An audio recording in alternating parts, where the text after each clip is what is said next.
This conference will now be recorded. Under I think what's called equity impact assessment. And basically, and the broader reason I want the commission to think about this is that one, within the planning world, and again, Paul Connor can elaborate,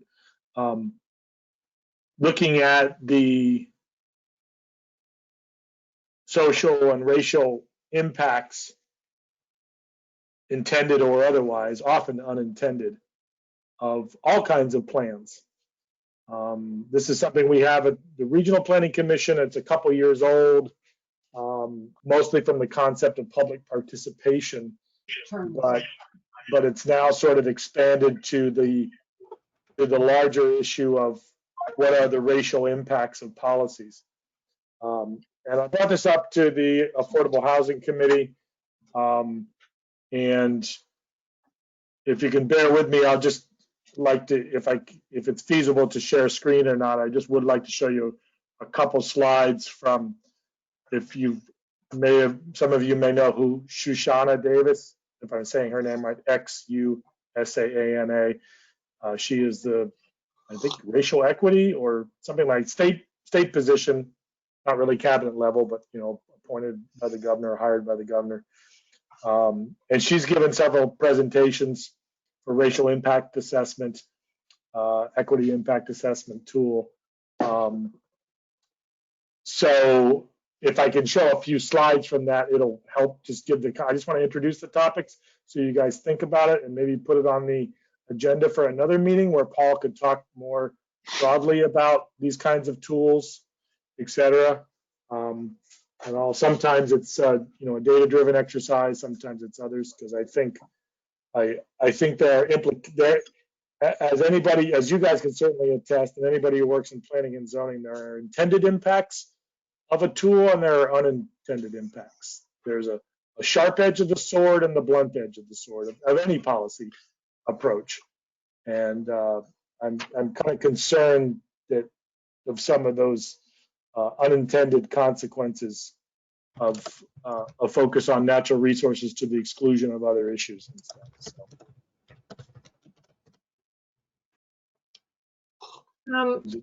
Paul, I think you would have to let Dan show something. You'd have to. Yeah, I'm happy to do that if you'd like. I was just waiting for your concurrence. Dan, we don't want to get too far into it, but if you just have something to show us so we can. Yeah, I can do that. Yeah. You should have access now to share your screen, Dan. Yeah. Do you see that? Yes. Yep. You might want to zoom in a little bit though, because we're. Yep. Can do. All right. So just quickly, and so you guys can. This is again a presentation that that Shoshana Davis made. I'll just click through quickly some slides just to hit some things.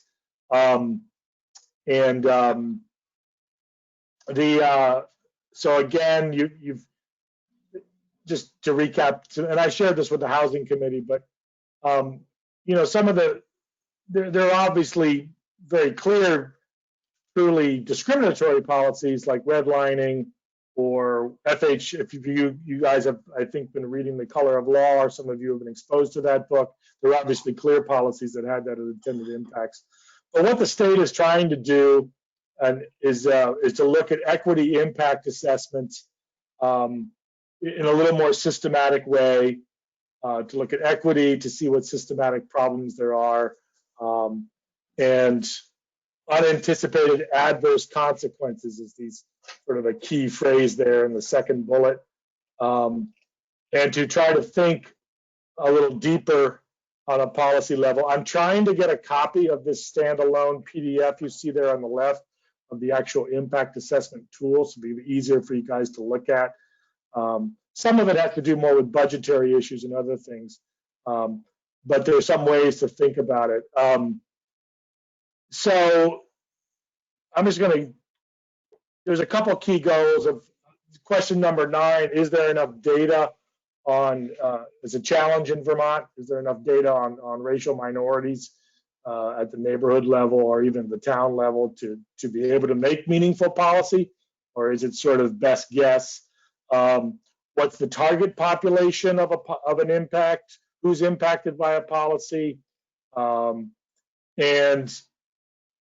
does it actively advance equitable impacts? Is it a policy that's actually looking to reduce disparities for marginalized or underserved people? But the big one to think about here is number 25, mitigating adverse impacts. Is there a disparate racial impact or an unintended consequence? And sometimes it's racial, and sometimes you could rename this equity impact to just social impact assessment. So when I finally get this document tracked down of the actual tool, I will share it with Paul so he can bring it up. But I would encourage you guys. You can stop the screen share, Paul. I would encourage you guys to think about that, not only for the current exercise you're doing, but on all the planning commission work you do, to start to think about these equity impacts. I've certainly talked about them, and to be more direct with you guys, as a resident of the Shelburne Road corridor, as a resident of a neighborhood that has done more than its share to accept a lot of growth in here, and I believe in some of that. There's also social impact and equity impacts in that same vein. We're a one city, and we have to think about how we share that burden of housing as it comes into area, because we in the whole Chittenden County area, we're going to have people moving here. The businesses here, we're a vibrant community. It's going to happen. And then I've said the same thing about open space. We have an open space fund. We've got conserved parcels, and I bugged the city council about, can we get some amenities in these parcels so that people can use them, because our tax dollars went to go purchase that. They're not just there to protect somebody's view or somebody's abutting property values, especially because that money comes from all of us, not a private effort like Vermont Land Trust or the Nature Conservancy. So that's all I wanted to say. I'll send this stuff to Paul, and he can brief you on it another time. But it's not just applicable to the current exercise you're doing. It's applicable to any of your future planning work, or the next time you guys redo the town plan.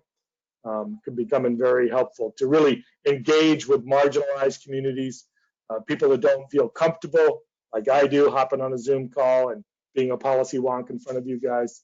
There's lots of improvement that could be made. So that's about it. Great. Well, thanks, Dan. I mean, that looks like a great tool. Michael, do you have a question? Yeah, will we get that? Will Dan send us that presentation, or send it to Paul, who will send it to us? Paul, I think, has it, because I know I sent it to the housing committee. You seen this one, Paul? If you send it to the housing committee, I should have it, but why don't you just make sure that I've got it, if you don't mind just forwarding it to me, and I'll make sure that all commissioners get it. Yeah, and I'll send another one from Charlie, which is an APA printout, republication APA thing, all about equity and stuff like that, written at a broader level, but very useful stuff. So, and Dan, if there's anything on the CCRPC website about the CCRPC's policies, feel free to link that to me too. I think that would be interesting and useful for folks. Yeah, we've got some stuff, a couple of years older, but we do have something. So thanks very much. Appreciate it. Yeah, thank you. Any other items from the public that are not related to the agenda? As a reminder, you can put something in the chat, or you can turn your camera on or unmute. Okay, not seeing any. So announcements and staff report. So related to what Dan was just talking about, I did send around an email. I had just seen in the city news that there was a library kind of discussion group going on next month about the book called The Color of Law. And I think Monica, you had brought this book up before, and Dan just mentioned it, but it's, I have not read it, but I do plan to participate, and the library does have copies that people can go and pick up. I'm gonna get a copy from them. And the Audible is a great thing to do, to multitask too. Highly recommend. It's a great Audible. Great. Yeah, I would give my plug and say that it's one of the most informative books that I've read on the subject in my entire career. It's really sort of eye-opening, not just for what was intentional, but for, you know, the nature of a lot of public policy is that there become models, and models get copied, and then they get copied, and then they get copied. And so, whether South Burlington or any communities in Vermont ever had any intentions, there are things that we sort of might just sort of accept as being standard because they were, their sort of great grandparents' uncle in regulations might have been something intentional 80 years ago somewhere else. And so it's just, drawing some of those links is really pretty eye-opening. So I'd encourage everyone, if you're able to borrow a copy of that book or get it. Yeah. And I guess my other announcement is that I did submit a short report to the city council, just kind of with a summary of what we did over the last year, and a few statistics in it, which I think, Paul, you were gonna do a little formatting maybe, or because we should maybe send that around. Yep, so this was the annual report, and it'll get eventually posted on the website, but I'll share it with all the commissioners, and I'm also happy to share the department report that I do that sort of complements it.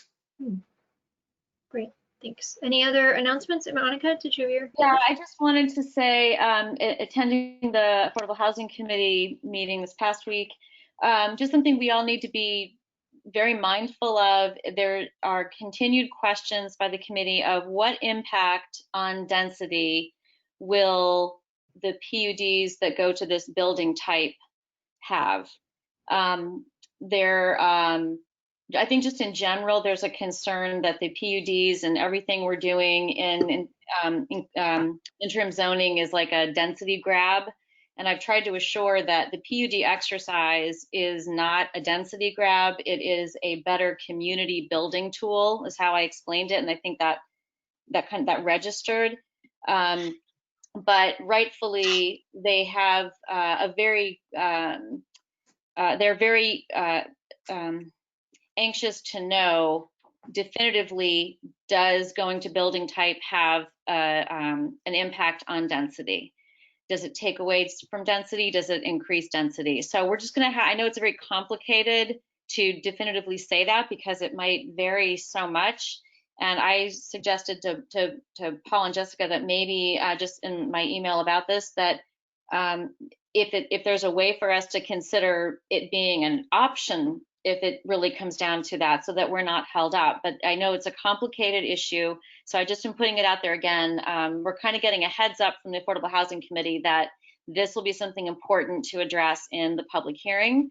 So we'll just need to think about the best ways to make sure we understand that ourselves. Sandy, do you have a direct? I saw you pop up. Did you want to compliment what she was saying? And you're muted. I just came on. I need to talk to somebody about how it always forces me to download and then I have trouble downloading. And anyway, it just came on, so I don't know what Monica said. She just basically told the group what she had said in the email. She had copied you on the email about about the density from your committee. I guess I have some serious concerns about offering an either or. I think it's very confusing. And I think if the intent of the Planning Commission is to really focus on community and developments that reinforce community, then I think sticking with the building types and is the better approach, which is what you all have been working on. And I haven't, of course, discussed this with the Affordable Housing Committee, but I'm ready to live with a little bit of uncertainty about precise number of units in light of what I see as the strong points of the community focus of the housing types approach. So I think that what you will find ultimately is that for the most part, it is equal or greater in terms of the homes that can be in a developable area, where I think it's going to be where we're all going to have to do some good clear descriptions, is that the current regulations sort of ignore what's on the land in terms of resources. And so there are some parcels probably that there's a theoretical number that could never actually be achieved. And one of the things that the future regulations try to do is to right size based on that land. And so if you have a big giant wetland or flood hazard area that takes up the majority of the property, theoretically the current number would be very high, but in practice there's no way to actually put the homes there.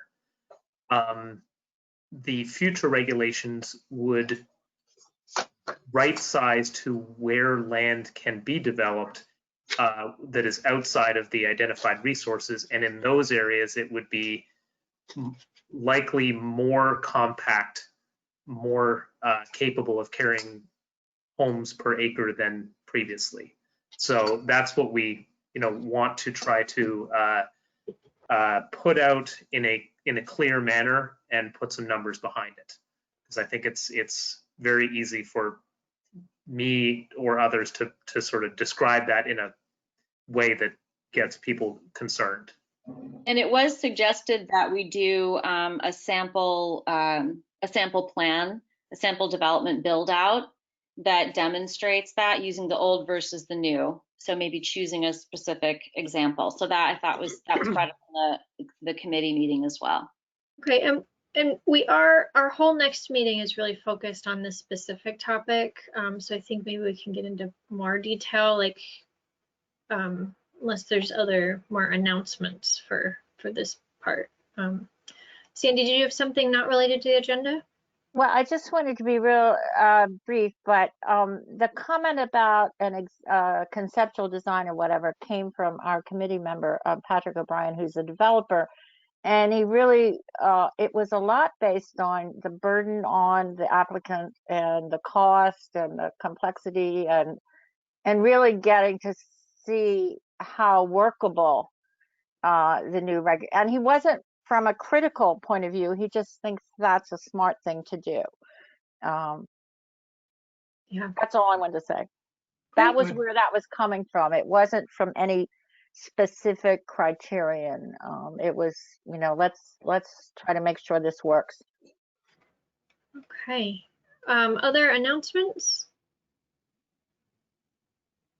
Okay, then I think we can move on to our continued work session.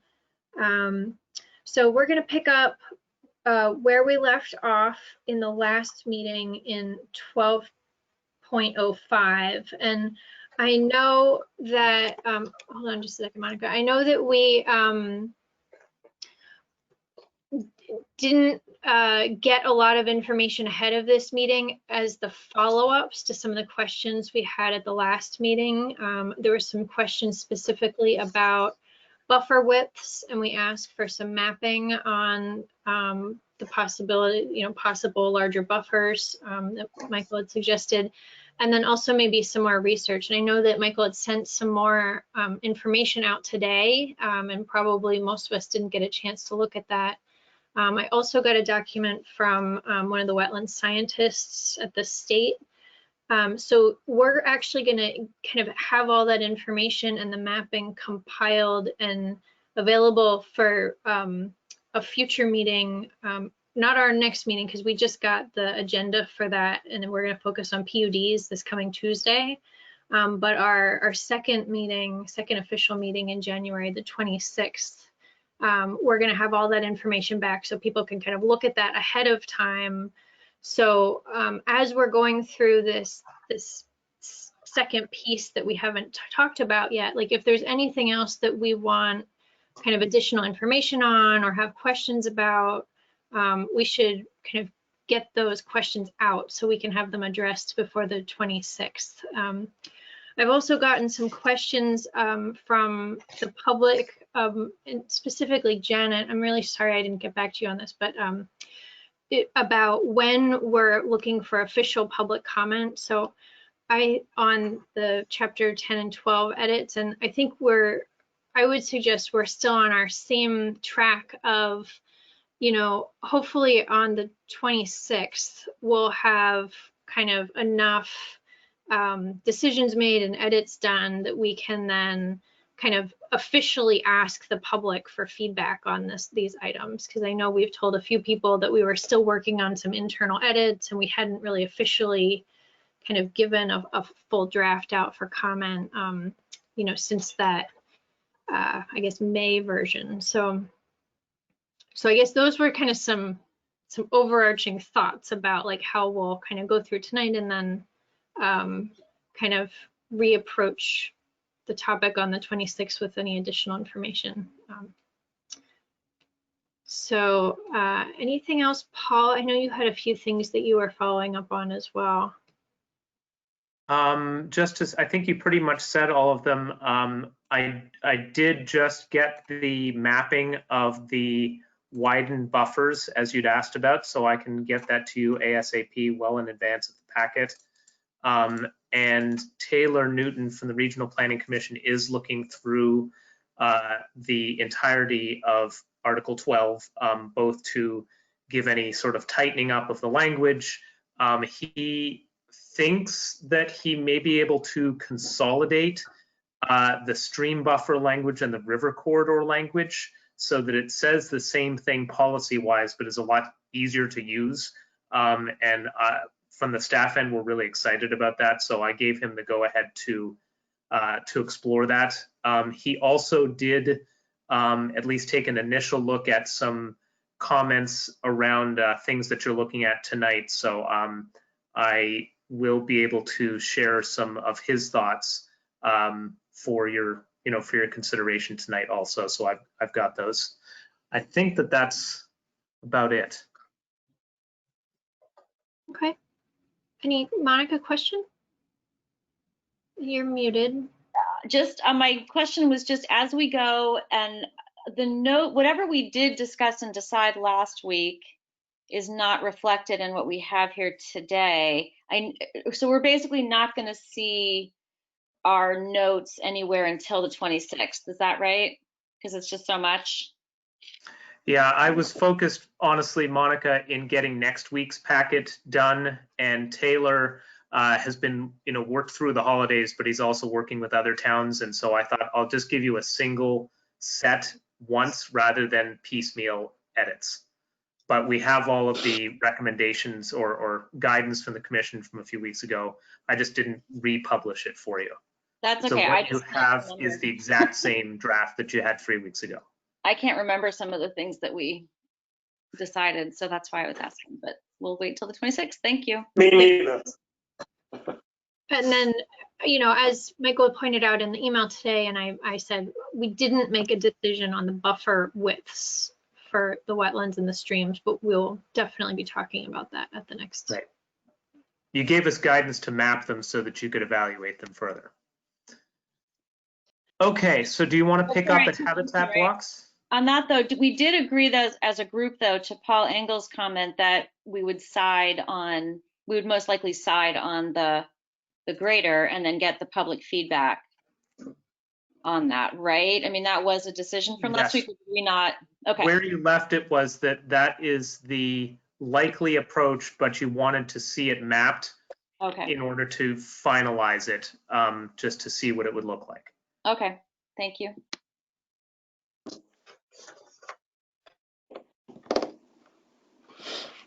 Okay, so I guess we're going to pick up with 12.05, the habitat piece. And the first comments were about the applicability, and I think we started to get into this, but I know it was pretty late, so I don't know that it was clear. I think, Paul, for this number 2, you were going to kind of check on the wording. Yep. So that one you already discussed, and what we're going to make sure is that it's 50 feet within the same parcel, not onto adjacent parcels and then opening up the entire adjacent parcel. So I think that you were in fact into the modifications, letter D here. So I'm going to drop down there. I will make a note that Taylor identified at the beginning of this section that an area that we should tidy up is that under Vermont law, silviculture, meaning forestry practices, are exempt from local zoning. And he was going to do a little bit of research and digging to make sure that that there isn't a loophole associated with that. That if you follow forestry practices and then say, oh, well, there's no more forest here, So he's going to look to see how to address that, and he knows that the state's been sort of struggling with the same question. So he'll give some guidance back in a couple weeks on that. So where are you? Paul, did we resolve my question on B3?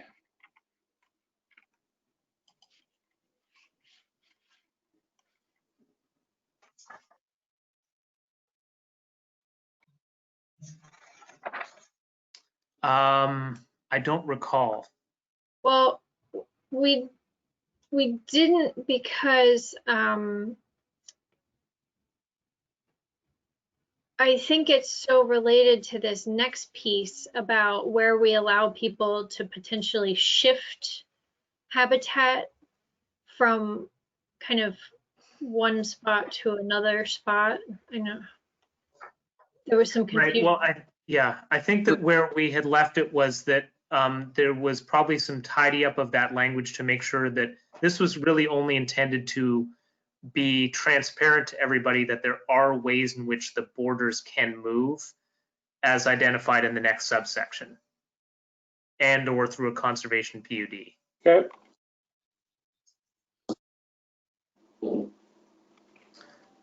Okay, Michael, do you want to pick up here where we were, I think, at D?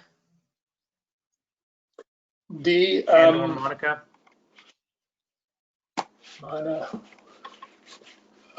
Yeah, I only my only comment was in item 1, which just language and replace should with must, and an equal and contiguous addition elsewhere.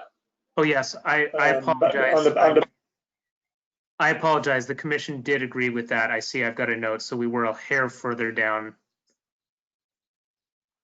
Yeah, I think we generally agreed with the idea of not reducing the total area, I think was what we had decided. But Yeah, did we get, we didn't resolve yet. There was talk about if somebody were to want to shift some of the habitat, taking it away from the contiguous and moving it. Right, that's where you were, Monica. That's where you left off. Yeah, and we were, and because I think everything we read in the habitat, in the Arrowwood is, no, you don't want to take from the habitat blocks because we're not opting to protect every habitat block in South Burlington. We have selected the very important ones. And so for us to allow then someone to remove from that habitat block seemed to me, move it, yes, but keep it intact. But then I think we were saying, but there are some times when there can be such a good benefit to that particular area if we did allow a smaller 1 acre grove of very mature trees to remain and take some of that place. I think that's where we, as I recall, we didn't come to a decision about so that. that's where you were, and that's why that's the exact example, Monica, that of why we drafted it this way. Was I was imagining a circumstance where there's an application before the board, there's a transitional forest area that Arrowwood identified that you've decided to keep, that is maybe shoulder height bushes, and then across the a few hundred feet away, unconnected, is a mature tree stand that that neighbors are hoping to see kept. And meanwhile, the guidance of our regulations sort of tell the DRB, no, you need to chop down the mature tree forest trees and retain the shoulder height level 1. So I was trying to give a little bit of flexibility in there to recognize circumstances like that. I mean, the problem is that as soon as you take away from that, what may seem like unimportant transitional, it's actually very important still. And so if you do take away from it, then you're then pushing your core and minimizing the size of the core. So I'm not, it's a tough call. And I guess the question is, how frequently would that happen? Because if it does happen a lot if multiple properties take from the transitional within one habitat block, then we're diminishing that habitat block perhaps on multiple fronts, and each individual landowner doesn't have, if it's a rule, they should each have a right to that rule. So then what are we doing to the habitat block at all? Michael? Go ahead. Yes, I had raised at the last meeting the practicality of actually moving a habitat.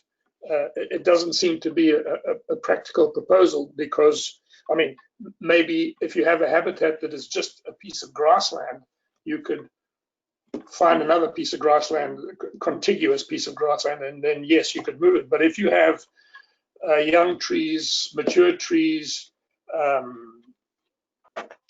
pools, topography with dips and slopes and so on, you cannot move it.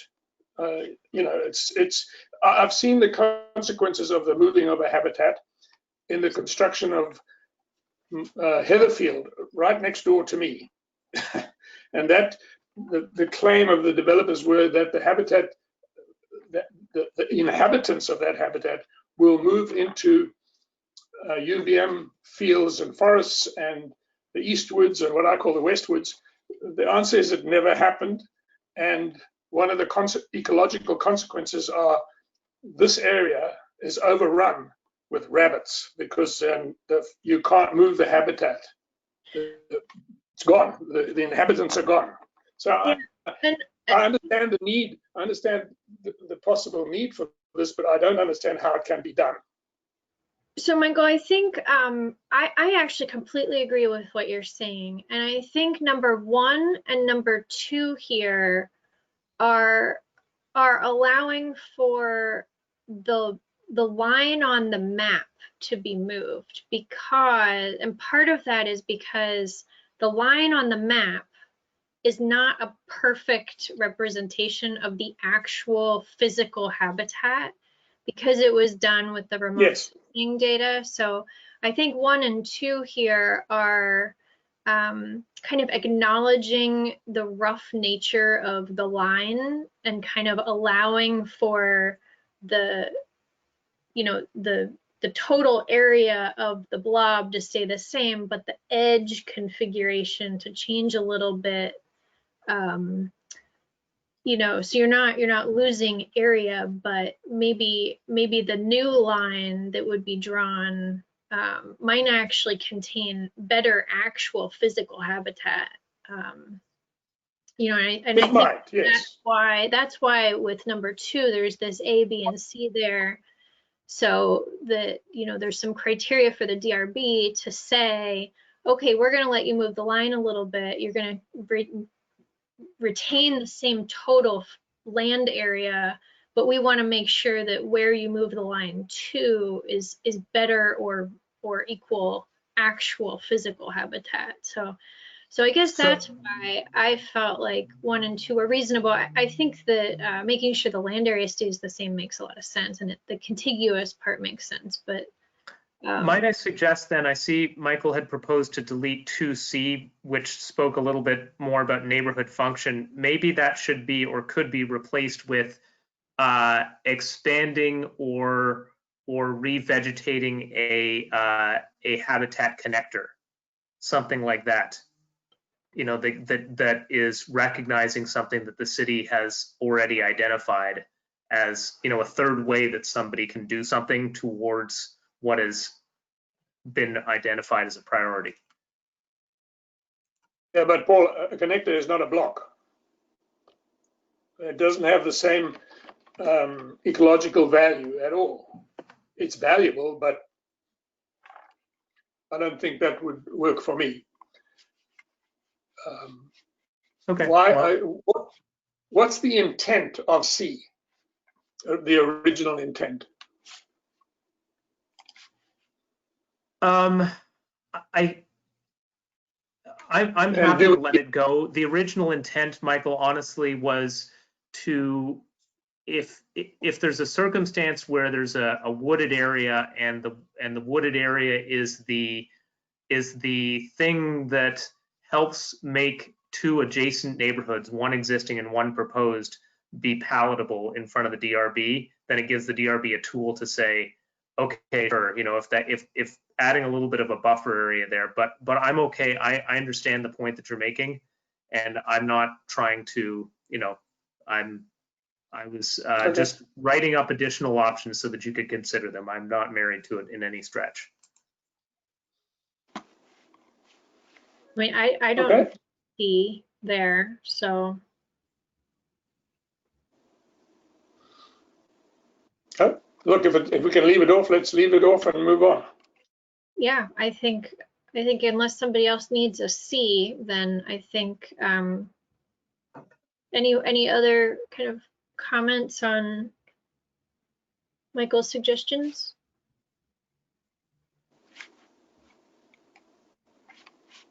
Okay, then I guess hearing none, we'll go with his suggestions.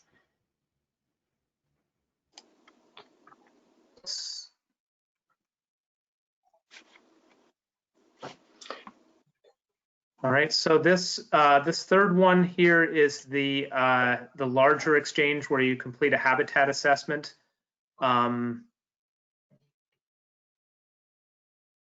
Michael, did you want to share any thoughts that you had in here? Well, once again, I think it should, an adjacent connector isn't an adequate compensation for an exchange. So I've just left it as land within the same habitat block upon written request and pursuant to the standards of this section, and left out or adjacent connector.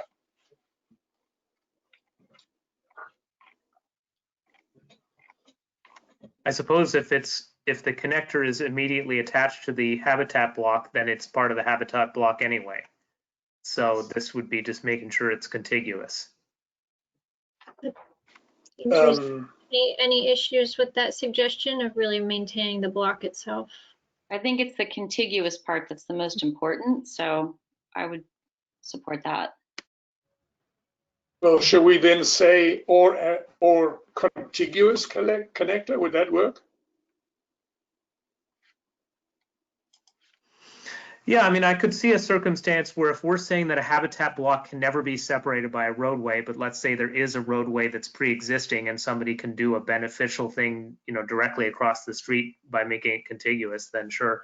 But I think, you know, if Michael, you want to make sure 100% that it's contiguous, then I think the whole point of this is that you can add to a different area on the habitat block. So you're just you could be expanding a connection. So that, if the commission wants to make sure that it's an unseparated area, then I would leave it as the way Michael has drafted it. That's Yeah, my preference is not to separate, to hold on to the integrity of the block. okay.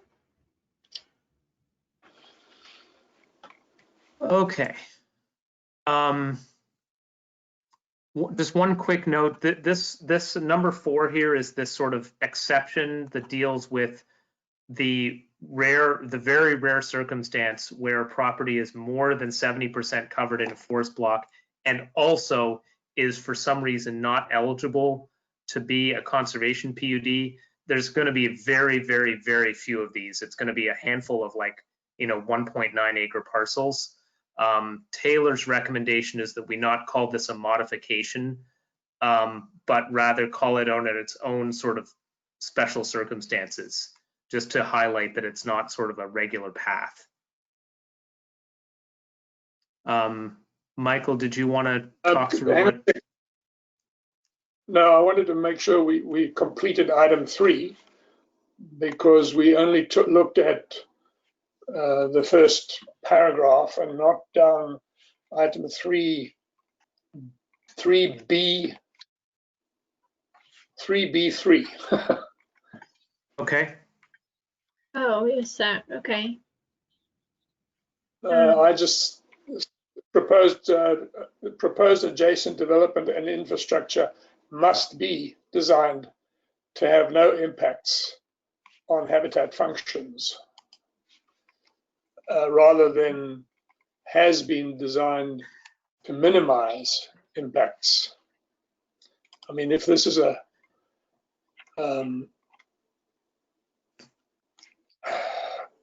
block exchange.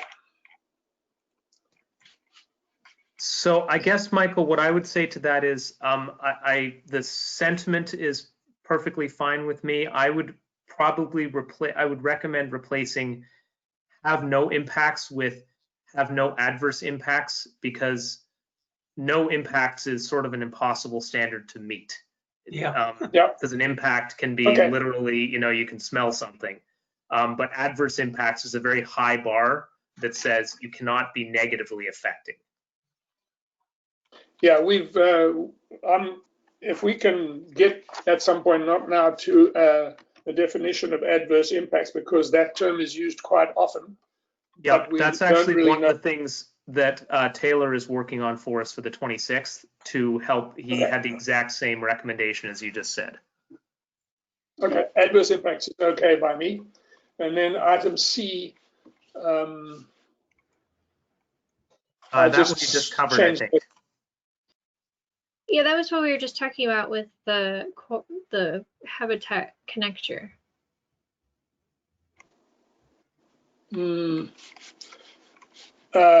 Exchanged land. I just changed the sentence such as established land that is, instead of either, is contiguous to the habitat block and unseparated by roadways, railways, impending or other impending infrastructure, and stop right there.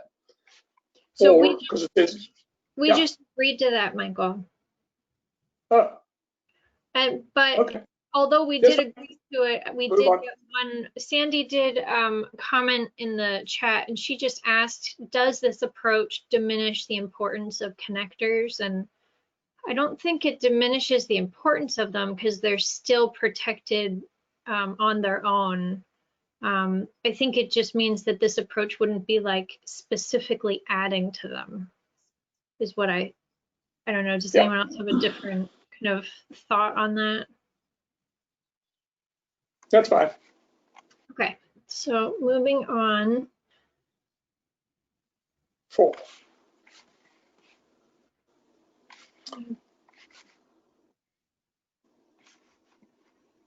Paul, can you scroll down to 4? Oh, sorry. I forgot I had my screen paused there.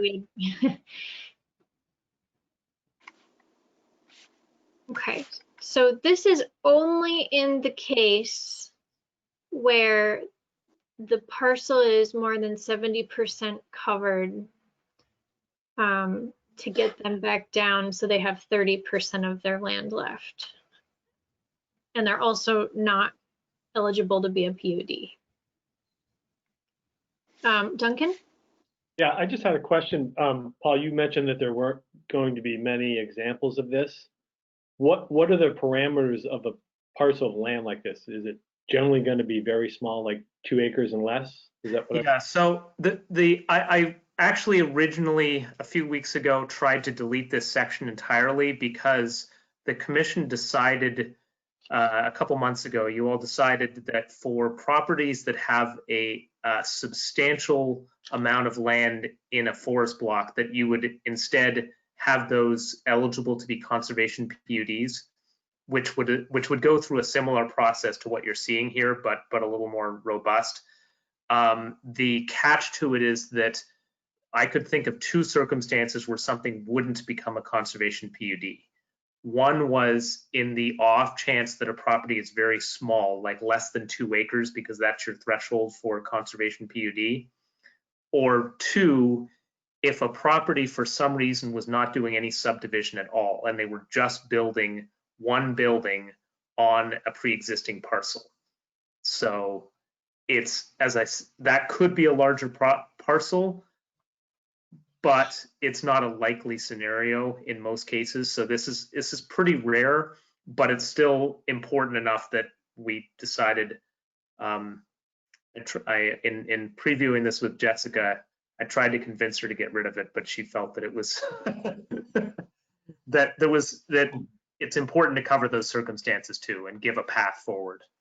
It was true, and then I forgot that I decided that and told him we should get rid of it. So but it does seem like it does seem like there might be a case where we would need something like this. So Yeah. So those are really the two circumstances I can think of, Duncan. A single building going on a property without a subdivision, and a property less than 2 acres. Okay.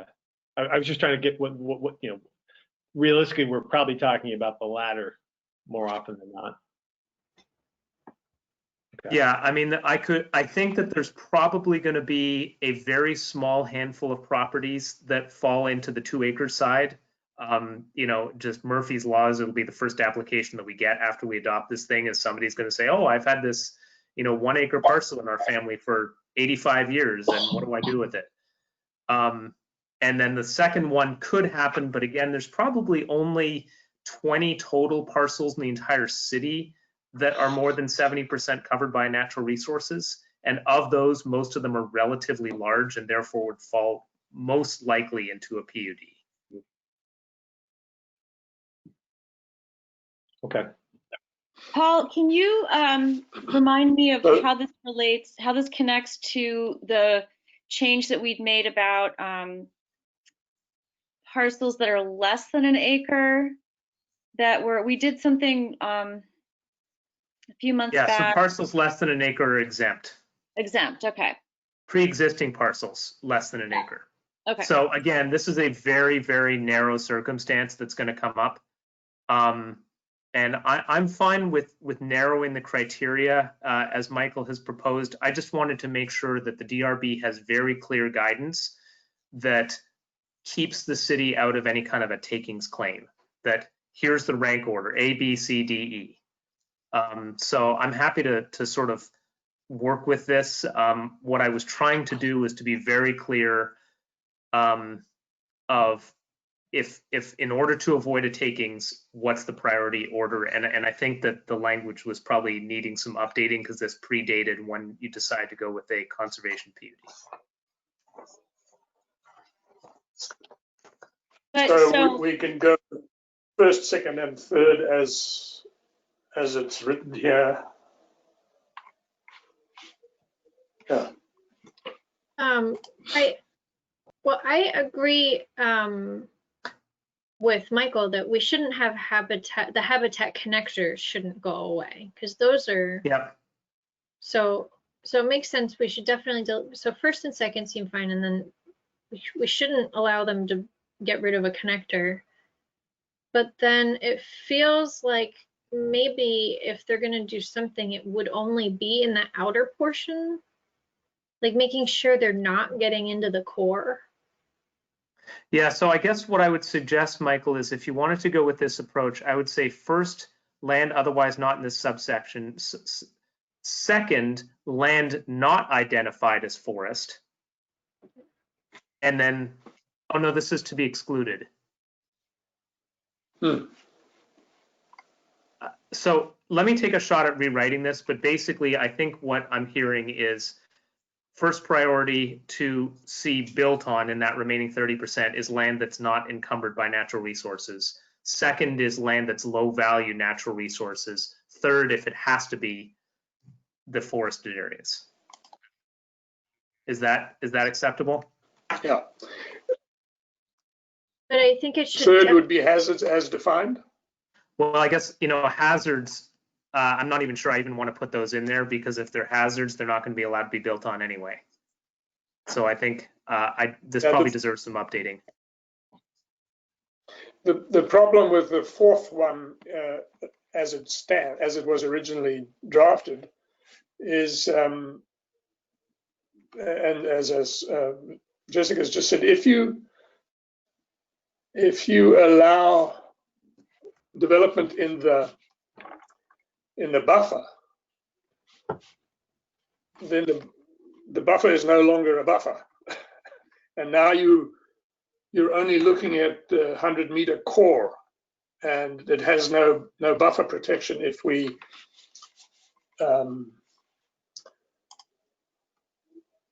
go into it.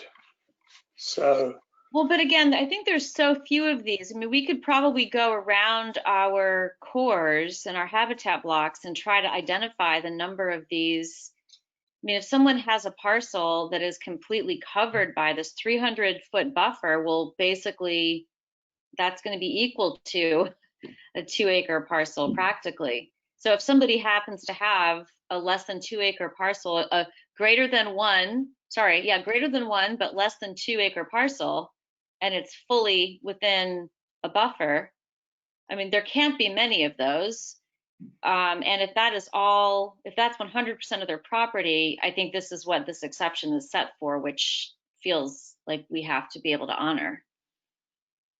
Yeah, and it wouldn't be, it couldn't physically be a giant chunk of the forest block because, you know, it's 30% of a less than 2-acre parcel. So Right, and all of our forest blocks, I think we're that minimum of 20 acres, or it's something in the, so. Right. Okay. so, yeah, it makes sense to make sure that We we're not we getting. keep talking about forest, excuse me, but we keep talking about forest blocks, but we don't use the term. We only use the term habitat block so far. So I'm a bit confused.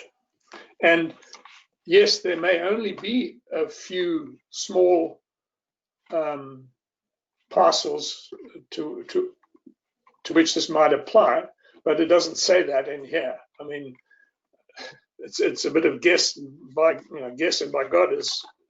It's not definitive enough for the DRB. Well, and I guess I would also say, what happens if then somebody decides to subdivide a number of 1.9 acre parcels that happen to all be within, you know, off of a larger parcel, and those 1.9s all happen to be in these habitat blocks. So we basically be creating more 1.9. Well, remember, Monica, that the subdivision regulations in the future require you to not subdivide amongst and within the habitat blocks. All right, So good. Okay. that's what that covers. What I put in highlight tries to capture what you were talking about. This isn't sort of final language, but does that sort of capture what you're saying?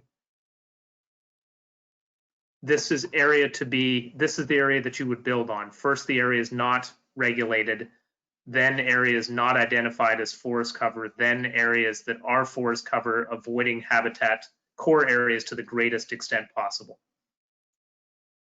Something along those lines. Well, now we're going into the core areas as well. Well, remember, the purpose of this section is to assure that there isn't illegal takings. So I'm trying to sort of have the core areas be the absolute last circumstance, but if there happened to be a parcel that was pre-existing that had a right to development that was entirely core forest, I'm happy to run it by the attorney and do the least, the minimal possible. I'm just trying to cover this area, this sort of oddity of Let's see what the legal eagles say, but you need to add the word third before land. Yeah, and was there a general agreement that this should maybe be structured a little differently so it's not under it doesn't seem like an option that anybody could take. It's like clearly an exception for those very certain circumstances. we may be even able to spell out those circumstances. Paul, you said that Taylor had called this out as something that needed to be moved. I think you just mentioned that. Out of the exception. He just felt it would be more clear to describe this as an exception rather than an option. All right. I was gonna say, I don't know if you could talk to him about language for that. Yep. Or where we should put it or how it should be worded. Absolutely. Sorry, I didn't get that. Talk to who, Duncan? Sorry. Taylor from the CCRP. Oh yeah. Okay. Yep. Okay. Let's see what that does for us. All right, I'm going to keep you moving along here then. Great. Michael added a number 4 here. I would. Sorry, that wasn't a number 4. That was just a comment which came out like a bullet point. Oh, okay. I just said that, it becomes meaningless, as does the core forest. If we go into the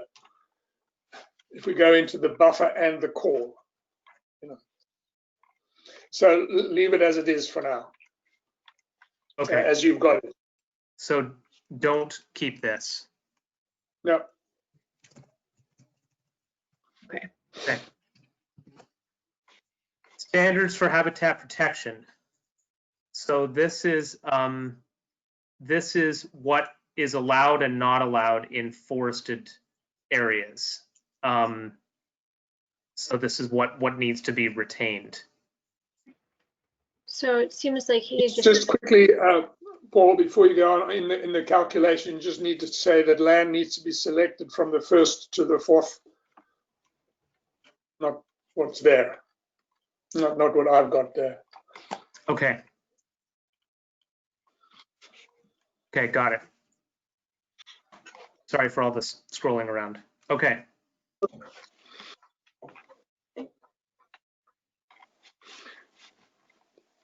Now, yeah, at the bottom, before we go into E, I did add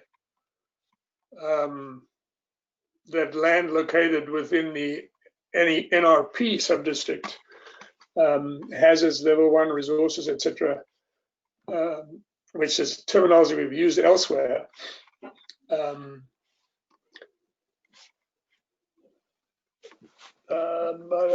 Shall not be eligible for exclusion. Oh, okay. I think that's fine, Michael. The only thing I would probably change in there is the level 1 resources as a circular. It's a circular statement because it is a level 1 resource to begin with. But we'll Yeah, I think I should copy this from another section that I'd written, so yes. we can tidy that up. Yeah. Okay.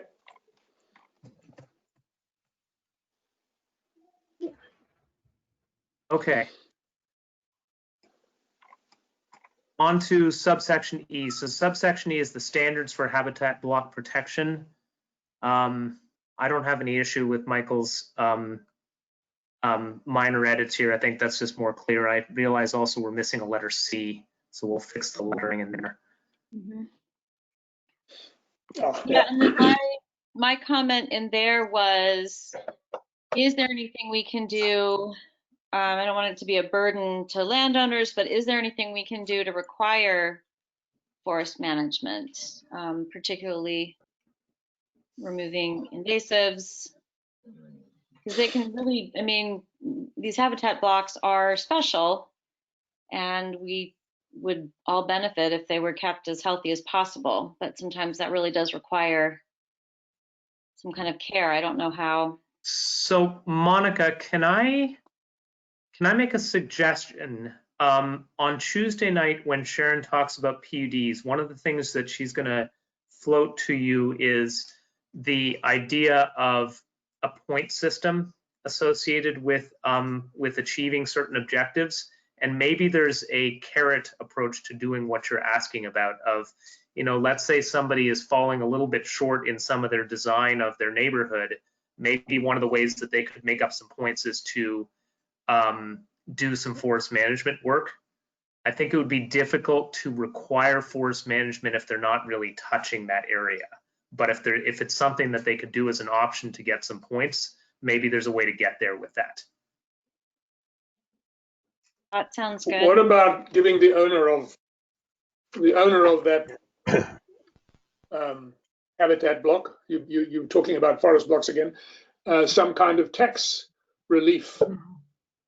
Yep. That would be a much more focused and targeted incentive. If they manage. Yeah. So you're saying, Michael, sort of piggyback on what the current use system does, which is basically does what you just described for larger parcels. Exactly.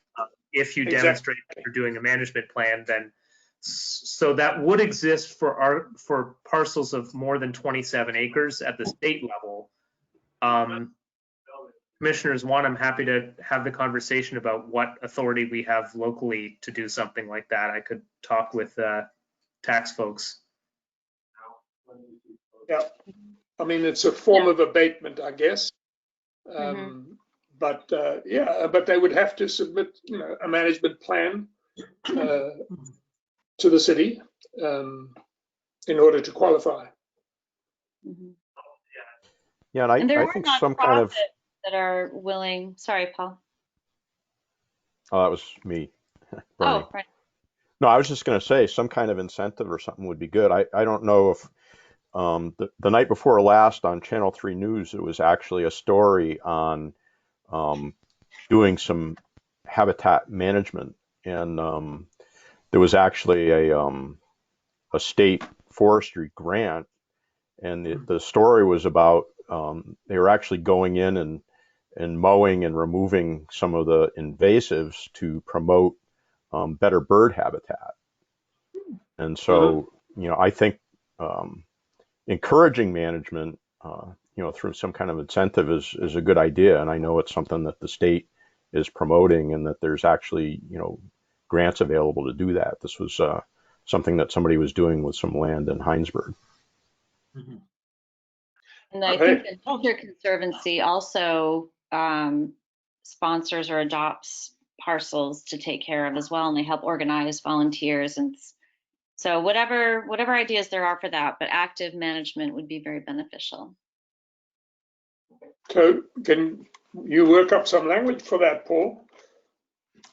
I mean, after consulting with whoever you have to consult with.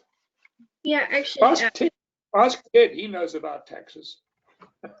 So Sandy did just add into the chat box that there might be a conflict with the education tax requirements of the state. I guess the state doesn't always like, or does not look kindly on tax abatements, was a comment. So right, we'd likely, that's a great point of Sandy's. We'd probably, well, one way or another, we'd have to make the state and the general fund whole. So whatever happens, the rest of the taxpayers would need to make up the difference in some way.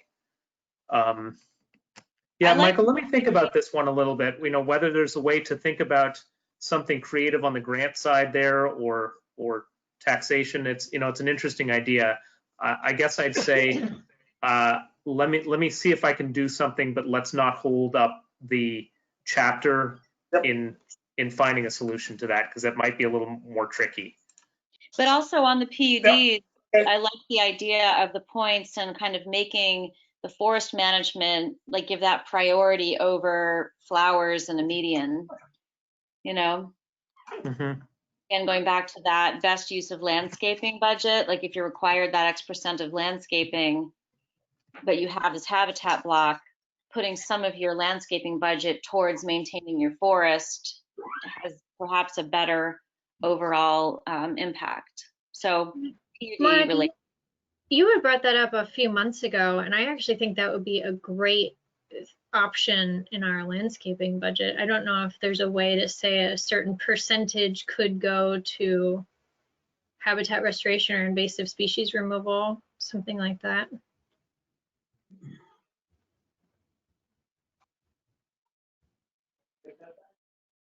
Okay.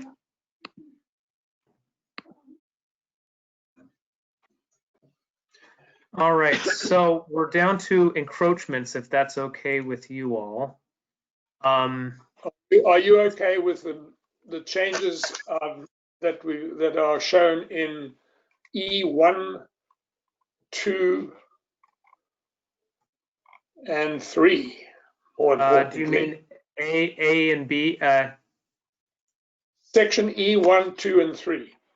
Well, I think we were just going to talk about E section 3.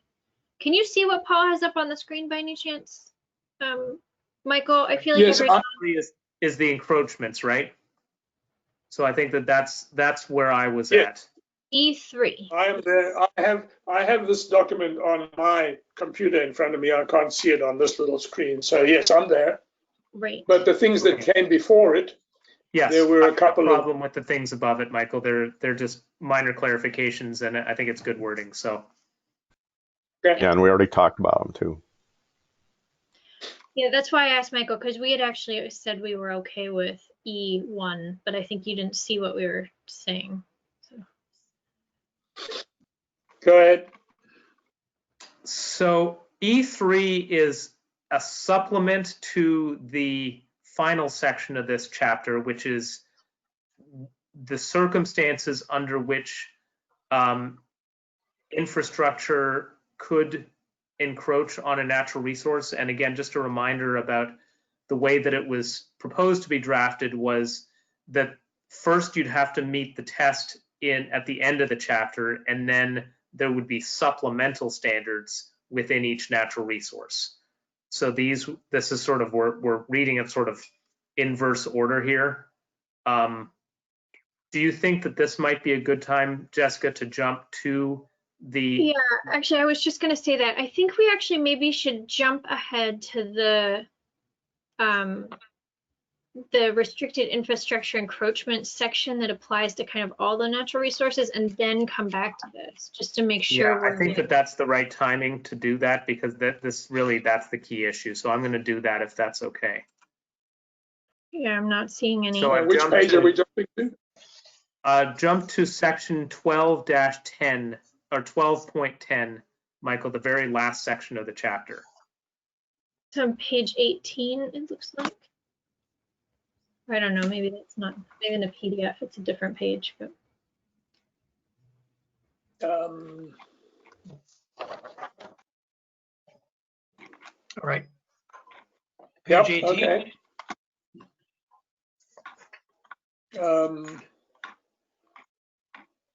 1210 is on page 18. 21. Huh. Restricted 18, infrastructure encroachment. I have it on, well, my page 21. Never mind. Yeah, I think it might be a different page in the PDF, just to. So just a couple of quick notes for folks as you're getting organized there, of things that Taylor said in his initial review. One, he felt that this was a really good place to define and include a standard about undue adverse impact, which is something that's been tested at the state level, and that he felt that he could mock up some language for you for 2 weeks from now, to really give the DRB a defensible tool that we're not creating at the local level. The second thing that he had to say is under number 2, where it says is necessary to rectify a natural catastrophe.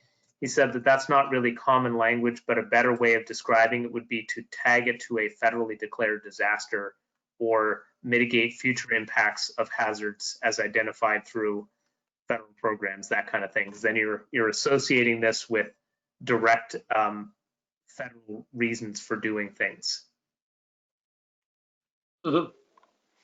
So the third one that I think, this is sort of the big one that I think, Michael, I know you wanted to talk about, was this, crossing the resource. And I think that this is, this is a new section. Staff sort of put this together as it wasn't intended to come to be a opening up of a new tool for applicants, but rather to give the DRB guidance about when is it achieving a goal that the city has identified or protecting a legal right to land and not getting a takings versus when is a little bit arbitrary. And so this was trying to give a more robust decision making to the DRB, so that they know when it's appropriate to approve a crossing and when it isn't. But go ahead, Michael. And then this is also a place where I know Dave Wheeler is attending. He wanted to talk about infrastructure encroachment more generally also. Yes, well, just, what I've said in my note, that wetlands, streams, habitats, forests, woodlands shouldn't be encroached upon. You can look at Arrowwood's report. They should be protected from paved roads, bridges, and other intensive development activities. And all these resources should remain unfragmented. You know, we've all commented on the road that connects South Village with Dorset Farm, is it? Yep. And, you know, and that sort of was grandfathered in, but if somebody asked for that today, I hope it would be refused, because that's part of the Great Swamp, and it was a key element in Arrowwood's reports. Probably the most important habitat block that we've got.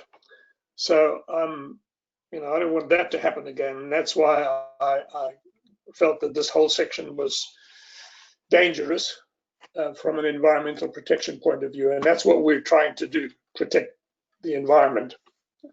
Now, if there's wording that can replace some of this, which makes us feel comfortable that it's not going to be deemed to be a taking, then I can go along with that, but not the way it stands. This is much too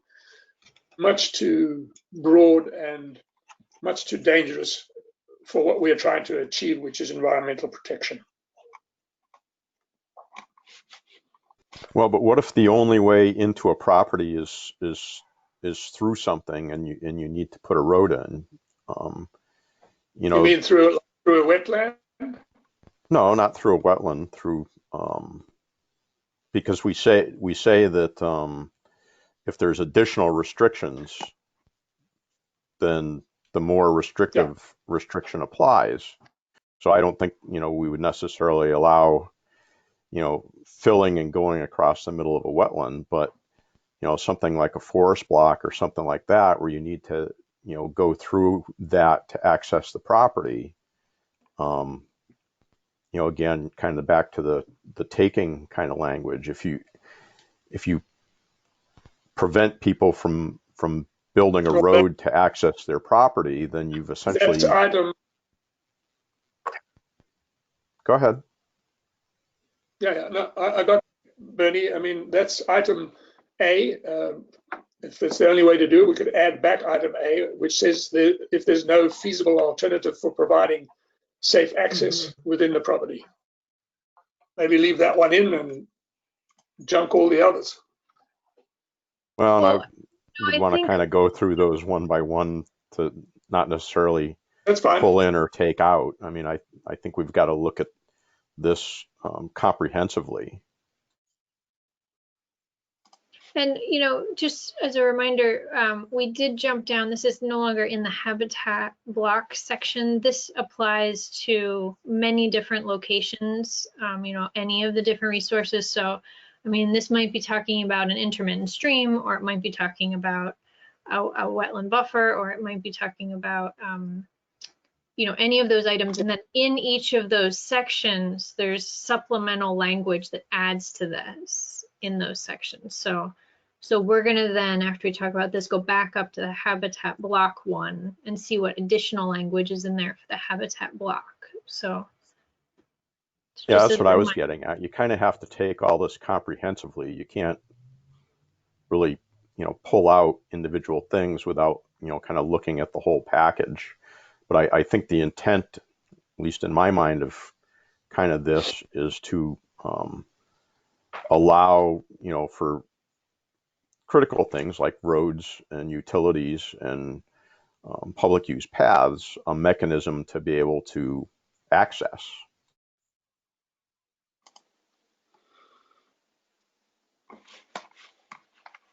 I don't know if this is where it goes, because maybe it goes in each of the sections, but I will just say again, if we do allow for any type of crossings, it would be wonderful to require wildlife crossing signage in those areas.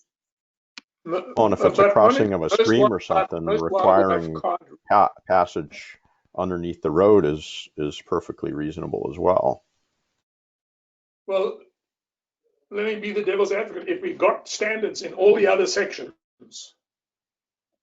that cover these issues, why do we need this one? Oh, so that's not what I meant. What I meant was there's additional, more specific things in each of those. So, I guess to Michael's point, I'm just a little bit confused about what was the benefit of this section? Because it sounds like this was something that would be helpful to the DRB to have kind of in one place. Is that? Because you started saying we were going to get into something that actually comes at the end. So it seems like this. Right. Well, I guess so. Let me take a crack at trying to describe it. So, imagine that there's a property that has a wetland crossing near the road for it. In the wetland evaluation, the board and the state in this case have a series of criteria to evaluate the impacts on the functions of that wetland or stream buffer or whatever it might be. But there isn't a lot of guidance there about whether the circumstances of its location merit it. It's really about the resource itself. Are you impacting the resource? And that's important, and that's why we've regulated it. But this tries to give applicants and the board some guidance as to geographically when should they be allowing it and when should they be saying, boy, the merits of this, don't outweigh the costs. So that's what this section was trying to do.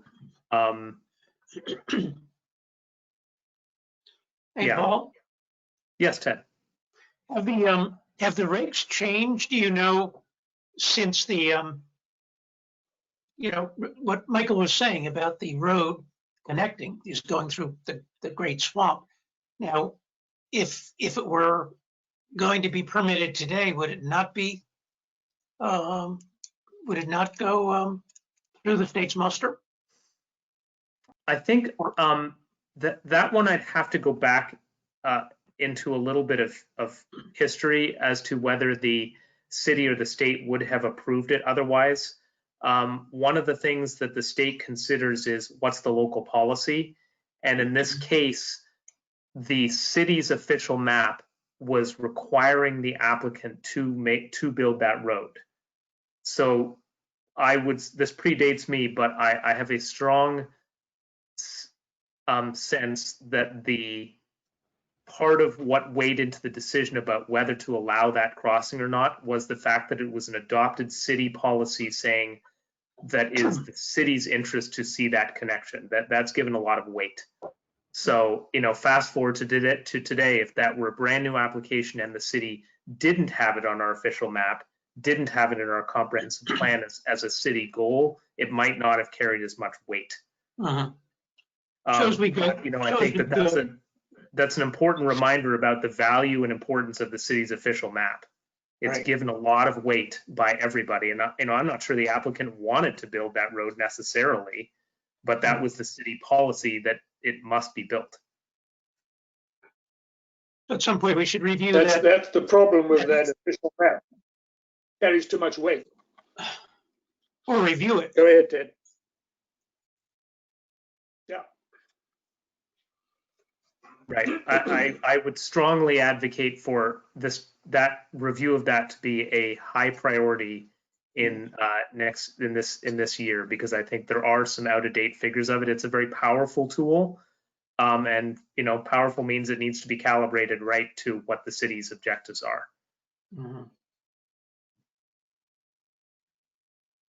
You mean what the residents of the city's objective? Well, I would say what the leadership of the city has determined is needed for the long-term natural resource and/or infrastructure. I'm just being difficult. well, so speaking of difficult, it seems to be. It seems to be a catch-all. It's too much of a catch-all, and if we could fine-tune it, that to the point where where I, and I don't know about anybody else, would feel more comfortable with all these exceptions. Fine, but there's a lot. Can we unstrike through the A, B, C, D, E? Yeah. Or, it's hard to read. I'm trying to look at the other copy here. Michael, I hear what you're saying about catch-all, but that's an and. Like, it actually, and I'm not necessarily advocating for crossing a lot of resources. I mean, I agree that that's not a good thing to do in general, but I think that this is being very specific, and A, B, C, D, and E has an and. So it would need to, in order for the DRB to be able to grant a crossing, it feels it feels pretty restricted. Are you saying? We can beef this up or add more or make it more restrictive. I'm not saying that we can't make changes here, but it does seem like there should be some kind of process for the DRB to evaluate if we're doing like a taking or not. So, and actually to this point, Sandy Dooley, we have a comment in the chat here. It says, please be aware of the big picture. Is the effect of what is being proposed of taking? Developments usually require two modes of ingress, egress. Might a crossing be necessary for development of someone's parcel due to this requirement, especially if the effect can be greatly mitigated by some means? So I do think that having some criteria here is to avoid having taking. So Duncan, did you? Yeah. I did have a question, and that maybe I read this wrong. So all of these stipulations all have to be met, or is it any one of them? That was All my of next. them. I'm sorry? As written, Duncan, it's all of them. So you'd have to prove to the DRB that there's no other way of getting to the property, that you've contacted adjacent properties, and that it's not feasible to go through their property. That not allowing the crossing would be an extraordinary economic. Okay, So that's a pretty high bar. I mean, if all those have to be met. Yeah, it is. Yeah. But it does yes. address, So my I think concern I and heard Sandy's Jessica. concern about allowing. You stick up your hand for. And Ted has his hand up too. So let's go with Bernie, Okay. and then Ted, and Well, then that's okay. I'm kind of done. Go ahead. Ted. I had a quick question. Could someone explain D to me? I'm not sure exactly what that means. Yeah, what I was trying to write there, Ted, was that let's say somebody has a 10-acre parcel, and for whatever reason, 8 of those acres are near the road, and you don't have to get to there's no encumbrance on it. But the person comes to the DRB and they says, I want to build my house on the far side of the stream on the one nice acre back there because there's beautiful views. Mm-hmm. This would say that 1 acre in the very far back is not more than 30% of your developable land. We're not allowing a crossing of a wetland just to get to 1 acre in the very far back of your property. So it's trying to sort of acknowledge that if the majority, if a big chunk of your property, let's say that stream is right up against the road and 90% of your property is on the other side of the stream, it'd be very difficult to not call that a taking if you've got 9 developable acres and all you need to do is cross the stream to get to it. But if there was just 1 acre in the back there, then that's what this is trying to do. Great, thank you. So, Jessica, did I hear you say that it would be A and that there would be an and at the end of each of these, A and B and C and D and E? Yes. In other words, all those criteria have to be present to permit a crossing. That's how it's written. And I wonder, Paul, I know it's not like grammatically perfect, but We actually write the word "and" after each of those semicolons, because, you know, Yeah, just to make it, I didn't read that way. yeah, because The classic way to write that, and we'll have our attorney look at it, would be to say in the preamble paragraph that all of the following have been met. okay, because I think that little And that makes it clear there that it represents all of them. yeah, Yeah, and that makes sense. and gets lost there. And we have a comment asking if the word feasible in A is well enough met or a specific enough standard. Let me run this by Taylor and legal folks. If you think that it's sort of in the generally right approach, then we'll make sure that the language is good. I know Dave Wheelers wants to talk a little bit about some exceptions to all this also, if I want that's to jump okay into too. this conversation specifically. The word "any" in there says, "and any resource-specific standards have been met." That almost makes me think that it's any of the A through E, kind of in conflict of the use of the word "and" after D. So Okay. And I didn't catch that. Sorry, something was wrong with the audio from my end. So on section 4 there, the last sentence, it says, "and any resource-specific standards have been met." So the use of the word "any" in that, It's yeah, very bad audio. yeah, and it's also not the greatest wording, so Paul's gonna get that wording checked. Yeah, I'd be inclined to accept this if all of these criteria had to apply before you could cross. That would make it a lot more acceptable to me. And I think in general, it would sort of comport more with what Arrowwood has said, and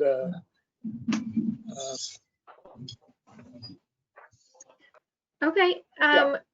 and then, so I guess, so Dave, you actually work in our city stormwater group, right? And did you have some things to talk about related to stormwater here?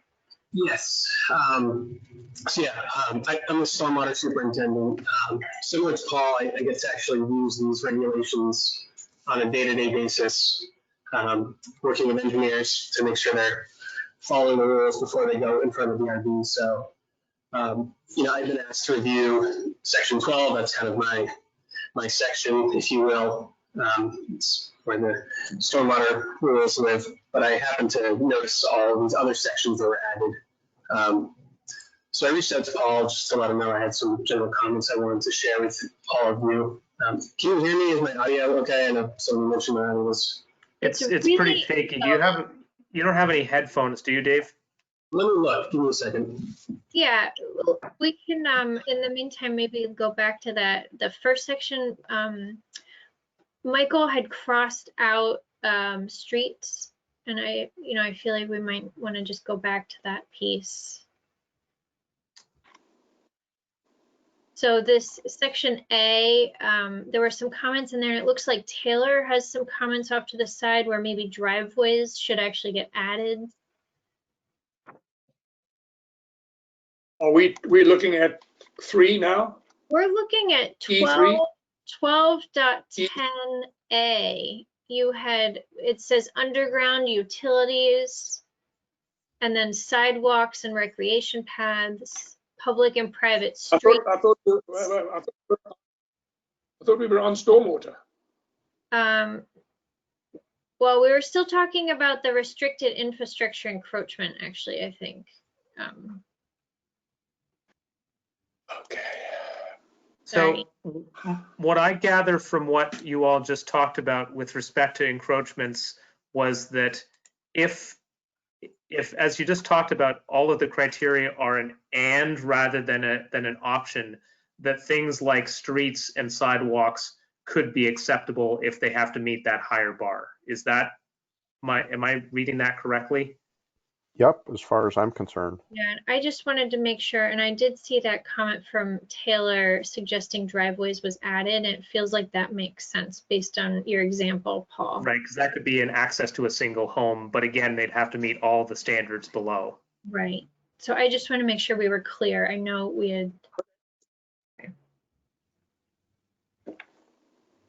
And then I guess we'll. Can I ask on driveways though? There was something in here about one of the was trying to find access through another parcel. Did I hear that? Because I don't know that it is one of the criteria here. I think it's for a driveway. That seems like to have a driveway. Well, so okay, if we're saying you can have the driveway go through your wetland at the road, if you can't, partner with your neighbor's driveway, right? I mean, but Right. Yep. that could just be like the owner just may say, no, I don't want you to. And then, so they at least have to ask, but. Right. So this forces the conversation to be had, but if the neighbor says no, then you've got an answer. Okay. Okay. So what oh, Michael, go ahead. I had a sort of environmental question about if driveways are going to cross a resource, whether we should try to make them pervious, so, rather than impervious, in which case there would be runoff into the resource that is being crossed. Particularly if it's a driveway, which takes no traffic other than the owner of the property.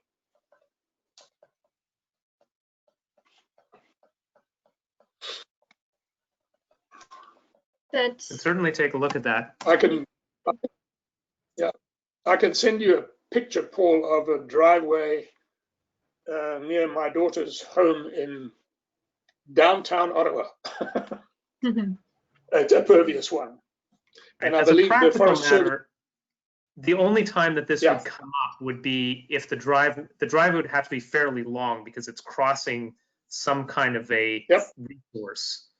So there's probably going to be a culvert or something like that. So some portion of it likely has to not allow water through. But I'll pose the question to Taylor. It's a good question. Yeah, I mean it's a general. The Forest Service station down here on Spear Street has quite a lot of information on that type of driveway, parking area, whatever.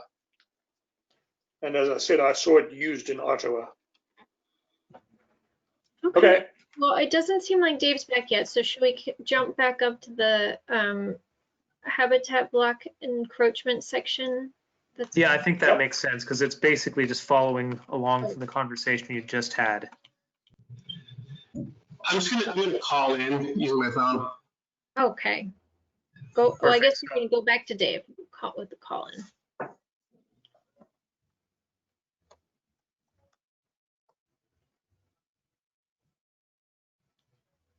So Dave, just be sure to mute your mic on your computer when you do that. Looks like he has.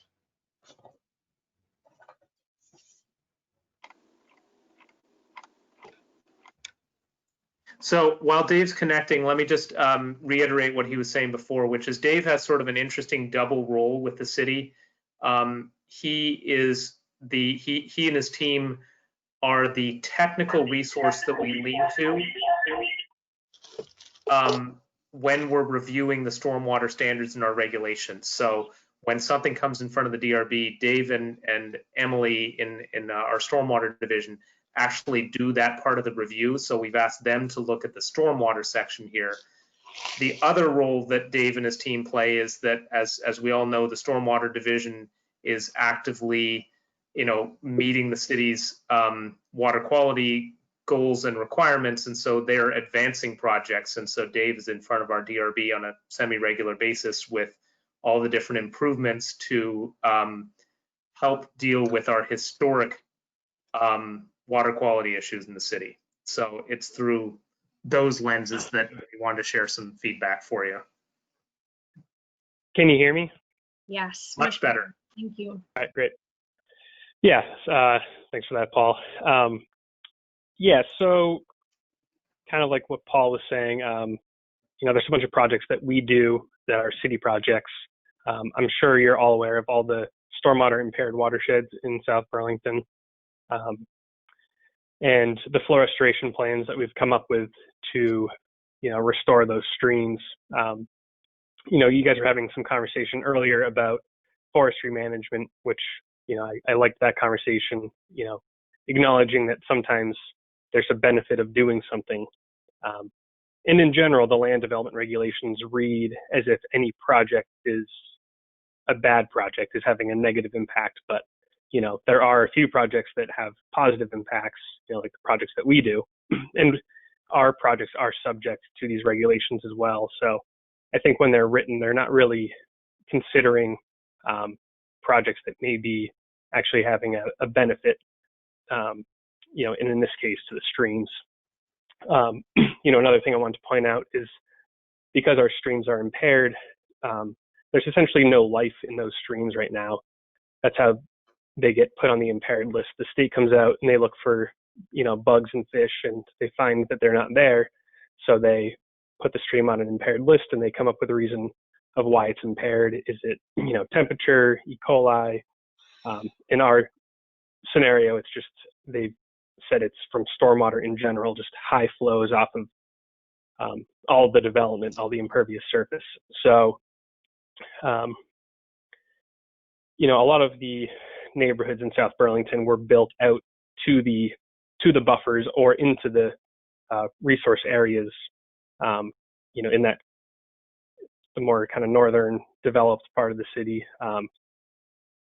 And so when we go back into those neighborhoods, it gets tough to actually find a place to put in stormwater treatment without being in a wetland buffer or stream buffer or something of that nature. And, typically the drainage is already built out. So the easiest option is putting something at the end of the pipe. But, often that is within some sort of a buffer. I don't know if I have any screen sharing capabilities. I had a few I'll give that photos. to you, Dave. Hang on a second. But, kind of another point is that not all undeveloped land is pristine. There's this idea. Let me see. Sorry, can you see this? Can you see my screen? Yes. Yep. Yeah. All right. So, yeah, this idea that undeveloped, untouched land is nice and pristine. We have all these outfalls that they're really not in great condition. And another thing to add on top of the full restoration plans, there's also the municipal roads general permit, which is requiring kind of repair of outfall areas throughout the city. So, you can see this is on private property. A private property owner tried to kind of do their own restoration work here, turning around from the same point. That's what it looks like downstream. You can just see it's not in great condition. We have a lot of these areas throughout the city where in the near future, we plan to go in there and make improvements, and, throwing an additional couple 100 feet of buffer around this, it's not going to fix it. At the end of the day, we're going to have to go in there and do something. Here's a couple more areas. So this is a project that, I thought would be a good example, like Curie Lane and Quail Run, Baycrest Drive. Just to orient everybody, that's Spear Street running north-south on the right-hand side of the page, and that's Allen Road at the bottom going left-right. Yeah, so can you see my mouse as well? Yes, but it's not very big. You should be able to draw Oh, now I see your mouse. Yeah, so there's originally 4 outlet points. So this neighborhood, it discharged to 4 distinct points in Bartlett Brook. And what we were able to do is so there's one up here, one here, one down here, and one over here. And those are all very eroded channels where they were discharging to. We were able to connect the pipes all together. And there was a piece of land that the city actually owned at the bottom. This is this pretty steep slope coming down the hill from east to west. And we were able to put in a large gravel wetland at the bottom to treat this whole drainage area, that kind of light blue shaded area. This is kind of like the ideal project where the city owned the land. We didn't have to work with a landowner. Is a very large drainage area coming here. But I'll note that this land here was, there were trees on this parcel prior to us putting in the stormwater treatment practice. There's also a stream just to the south of it where we had stream buffer that we had to deal with. We had to deal with the sewer line. The shape of this treatment practice is kind of a combination of the stream buffer and the sewer line there. But I don't know if this project would have been possible if we weren't allowed to, clear the trees in this area, as an example. And it's just one of those trade-off situations. This is one of those outfalls from that neighborhood. You can see, the ground used to be at the bottom of that pipe, but it's just eroded out all that land underneath it. We're currently working through a grant that we got through the CCRPC. We're working with Watershed Consulting on doing an outfall stabilization project here now that we've reduced the peak flows by redirecting all that to the gravel wetlands. We're going in and, trying to just kind of restore this area here at the outfall point. This kind of work is really common down in the Chesapeake Bay area. They're doing a lot of work in stream channels, restoring streams. One problem they've had down there is they haven't done the work upstream to control the stormwater runoff. So they've actually had issues where they've done, channel restoration work only to have it completely blow out during a storm because they didn't control all of the upstream runoff. So, this neighborhood is a good example where we did the work first to reduce the peak flows that erode those stream channels.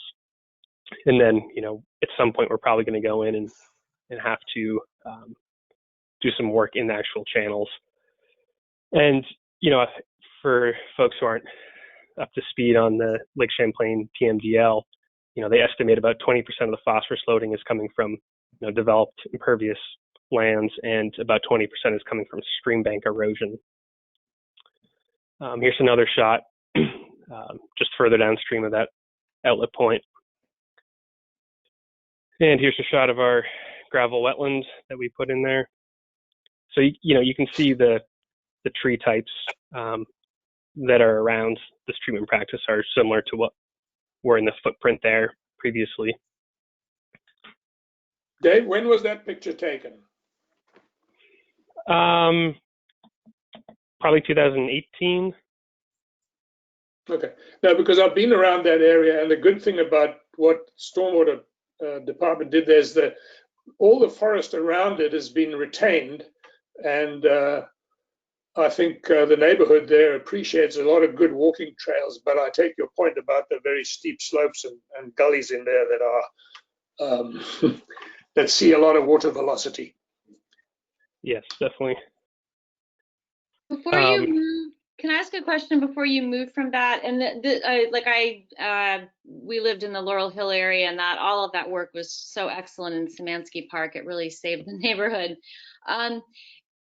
With this kind of wooden fence, is there also like the chicken wire in there that prevents animals from getting in? And why? And I'm just curious. My question is, why? I understand saving people, But when you're doing these, when you're building these structures, isn't there a safe way to enable animals to have access to it? Like not putting the chicken wire in with the fencing? Yeah, yeah, totally. I'm not a huge fan of fencing myself. You know, some projects we have fences around the ponds and other ones we don't. You know, it usually comes down to some legal concern. I think here, you know, we definitely want to put the fence on the, you know, there's that walking path right to the side there. There's a lot of people who bike there. Someone were to bike down into the gravel wetlands, you know, when the pond is full, would be a bad scenario. But yeah, I guess it's to keep people out too. You know, we did notice when this was a forested area, there were a lot of like beer bottles and things like that out in the woods. So, you know, we just, I don't know, the decision was made to put the fence all the way around, but I completely agree. Like even at my own house, I've got goats and we've got fence, and at the bottom I put like these little square boxes, you know, too small for the goats, but big enough for other critters to pass through.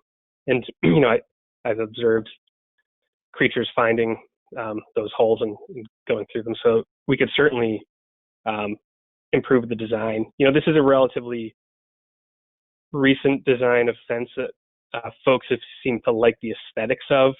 Yeah, the wood part looks amazing, but I'm just thinking, I'm not sure like where we're going to tie in, how we're going to tie in what your concerns might be to what we're doing now. But I would just say if there is ever something that would need to go into a habitat block, but it's serving a purpose like this, still trying to allow the wildlife use of, you know, of that, which the wood fence would do perfectly for the most part. Right.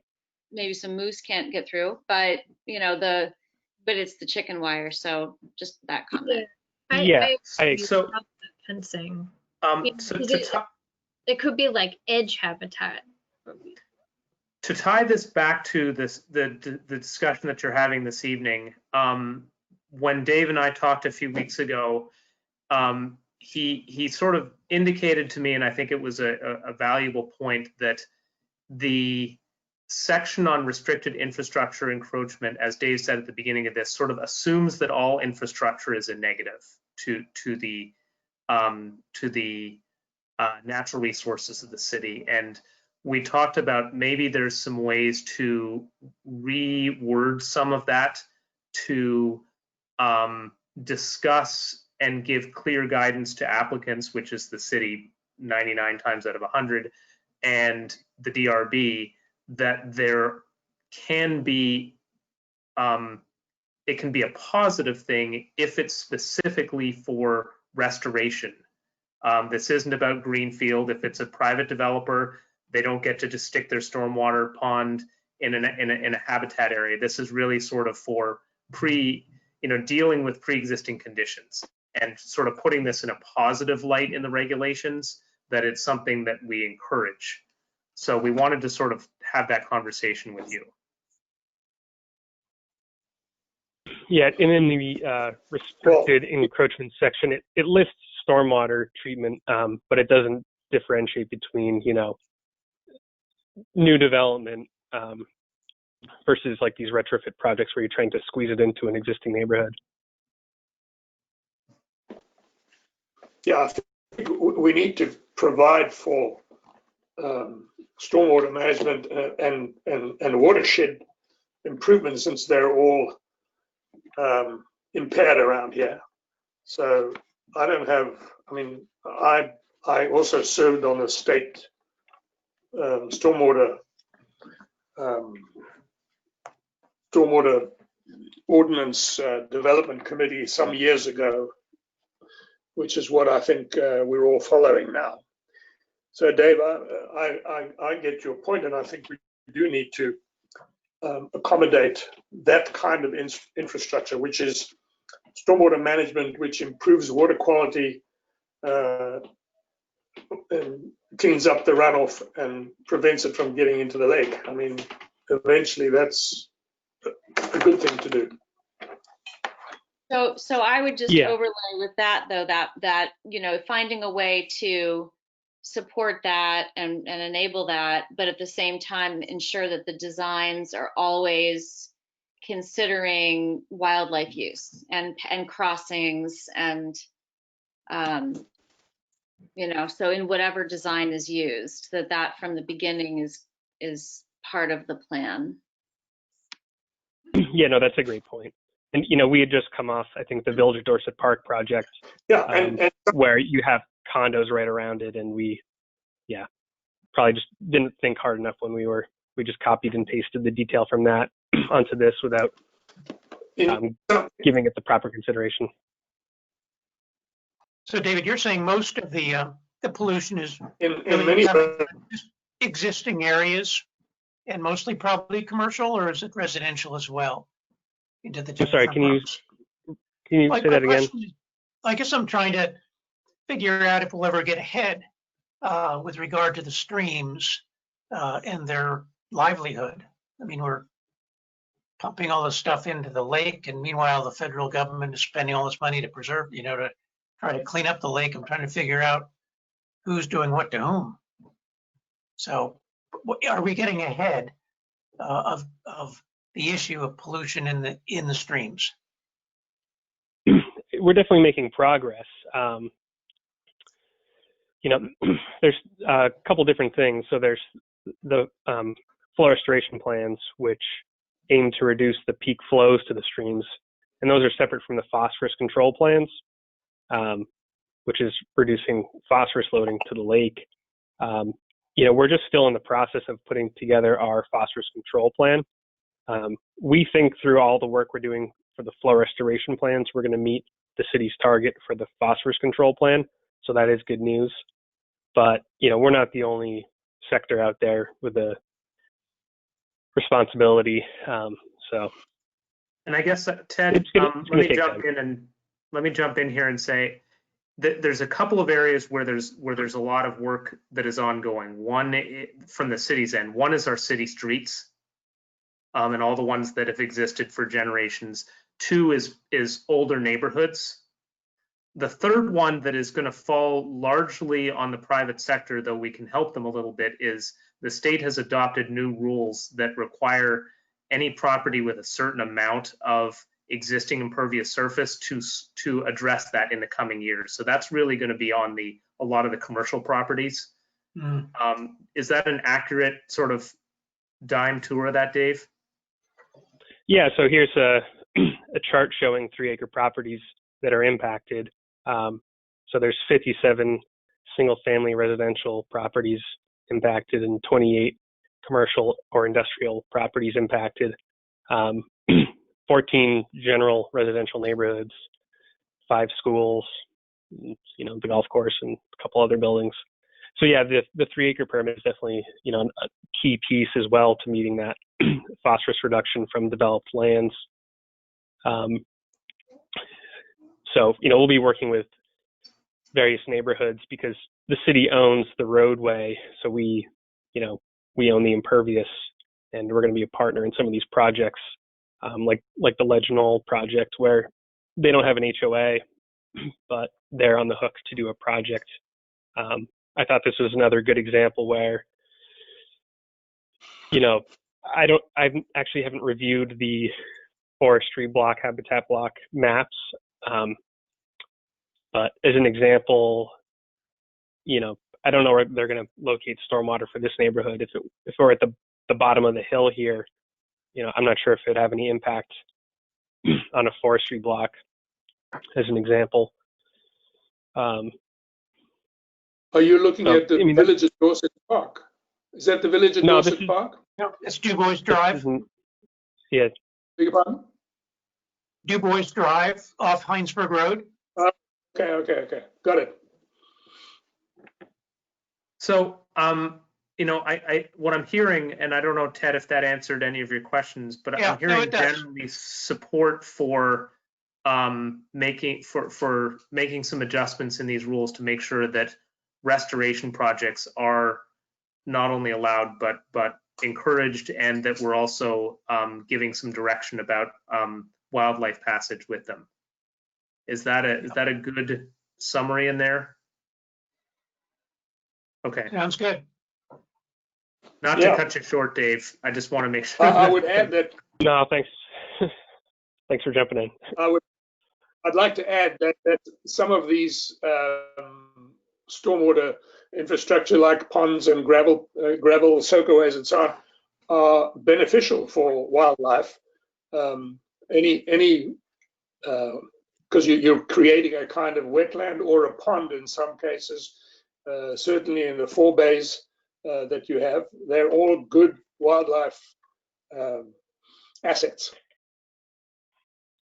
Well, Indeed. can I just add, yeah, again, I really appreciate all the work that you guys have done because I think it's been so helpful. But is it also possible to retroactively kind of look at some of those and just make sure that there are some crossings, even if they've already been completed projects? Not at a huge taxpayer Absolutely. expense, hopefully, but that would be great. Yeah, like you. I was saying, I've rigged up my own fencing with just a couple pieces of wood and some wire cutters. So yeah, I think we can do something. Thank you. Yeah, thank you. That was really helpful. Thanks, Dave. Was there anything All right. else that you wanted Thanks, to? I just think, I guess jumping back to the habitat block, I think I saw it was, I can't remember now if it was proposed to be struck. I don't know how to stop sharing my screen, sorry. I'll take care of that for you. It's getting us depressed. A lot of erosion. Yeah. I don't know if you can go back to the habitat block section of the LDRs. Yep, I'll do that. Just give me a second. Go ahead and start talking. I'll get you there. Yeah, I think I just noticed that something was struck out, so I just wanted to make sure the wording. I think there might have been an issue too with one of those, like, is it an and or an or type scenario?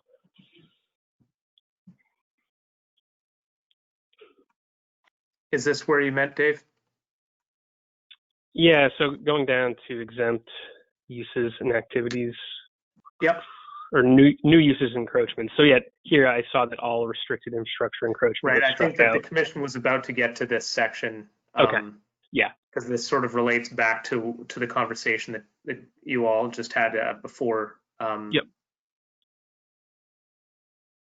Okay, and then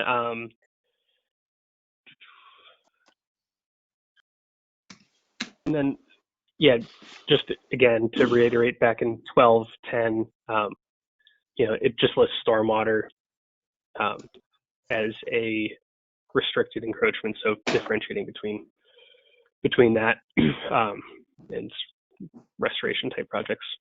Okay, well, Because so again, Dave, I just wanted. with commissioners, okay, I'll work with Dave to address to accomplish what we talked about tonight. Okay. And get something to you for your meeting on the 26th. Yeah, I'm seeing lots of thumbs up and head nodding, so that sounds great. Okay. All right, thanks, guys. Thank you, Dave. Yeah, thank you. Thank you. All right. Good night. Okay, So jumping back to this section here, this is, and Taylor's going to help me to sort of tidy up the flow of this. No pun intended. But if all the criteria are met in what you were talking about just before Dave jumped in about all those tests of whether you can do the infrastructure encroachment, then in the instance of a forest block, you'd also have to do these things. So you'd have to be the minimum width of that facility possible. You would not be able to. Where's the forest block? I'm in section, sorry, Michael, I'm in section. I know where you are, but we don't have any forest blocks in this document. They're all habitat blocks. My apologies. Sorry, I'm using the words interchangeably, but they should be habitat blocks. I apologize. Okay, because there's other people who read this are also a bit confused. But I've explained to them that we ask Arrowwood to switch from forest to habitat. Yes, okay. That's mea culpa. I just used the wrong word. So these are supplemental standards. And so what you see in here is, for example, there is no requirement to plant street trees because we're asking that the natural environment take over, that there's no street lighting allowed in this area, and that actions are taken to promote safe wildlife passage, including reduction of or elimination of curbs, speed limits, signage, etc. So that's what this is trying to say, is that if the circumstance is authorized to have a crossing, that you also then must do these things. So I guess I'd recommend keeping them because they're a restriction. And similarly, under the streams up at the top, there's a couple added in there that say that you need to build a culvert that is sufficiently deep for small animals to cross under it. Mm-hmm. If you're authorized to do the crossing at all. Yep. So I agree with keeping this under the constraint that you just said, Paul, was that they have to meet everything else first, and then this is an addition. Is that what you meant, Paul? Yes. Okay. Did you see my note about 1205C2? I will double check that. Thank you, Michael. There was some shifting around of the language, and I might have missed a cross-reference there. So if it's because there's just C, but it's followed by D. And, okay. I'll double check that and make sure it's a proper reference.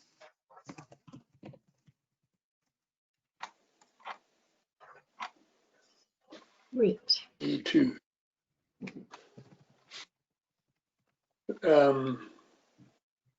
If it's D24,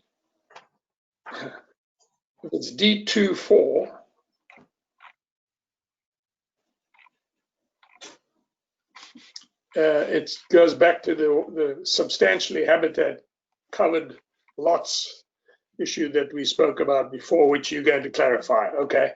Yeah. So I hear the message. We've got to do a little bit of tidying in here. I think rather than spending time trying to figure out exactly where it is, I'll tidy it up and you'll see it clean. And it will be, okay. It will apply only after the restricted infrastructure in 12.10 has been, those restrictions have been complied with. If it's something that falls under restrictive infrastructure encroachment, first you have to meet 1210, then you have to meet this. There are certain things that don't have to go through 1210, like research and educational activities, forest-based outdoor recreation. Yeah. I didn't have, I only had that comment that it should be outside the habitat block buffer. If it's an outdoor recreation. And the same applied to B1. Yeah, that's fair. One of Taylor's comments is that we should either strike or define forest management activities, that he felt that was too broad. So we'll work on that. Okay. Although we do tie it to a management plan if it's for a public park. Anyway, you're going to tidy that up. We'll come back to it then. Yep. And then just one comment under below where Michael, you'd had the research and educational facilities. C1, that's really trying to deal with sort of a place like the ropes course, UVM ropes course. It's very much forest based, but they do, they have an equipment shed out there. There might I've be, been there might be something where there's like education around how to do maple syrup tapping, that kind of thing. It doesn't fall as an exempted use under the state, so I was trying to create a little bit of room that they don't have to, lug all the buckets a half mile if it's really about education about forests. But we could say, we could put a very small size, but the, say less than 500 square feet or something if you wanted. Yeah, size limit seems like a well, the good. example, the example you gave is all within the habitat block, the UVM ropes course. Yes. Oh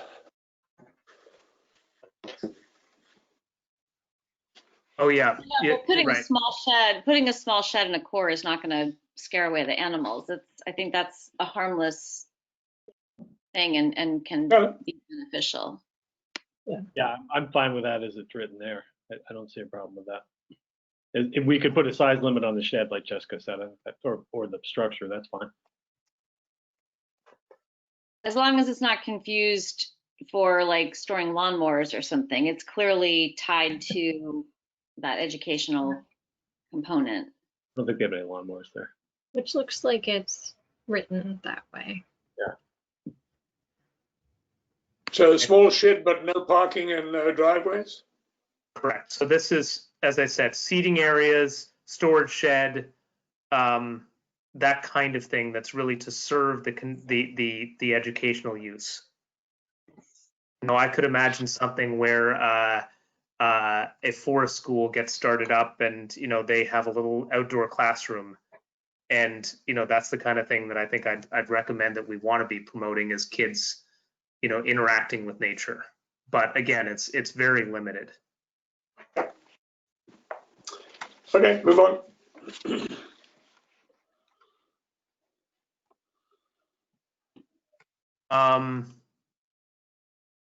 Four here, Michael, you were proposing to eliminate the last sentence under expansion of pre-existing structures. I guess I view that last sentence as actually being more restrictive because it's saying that you must expand your structure in a way that is not affecting the habitat block unless that's the only way. This is a pretty tight restriction because you can only expand non-conforming structures up to 50% of their value. So it's really pretty tight already. I don't even know if this is going to come up, but I was just trying to write in circumstances. I'm just going over it.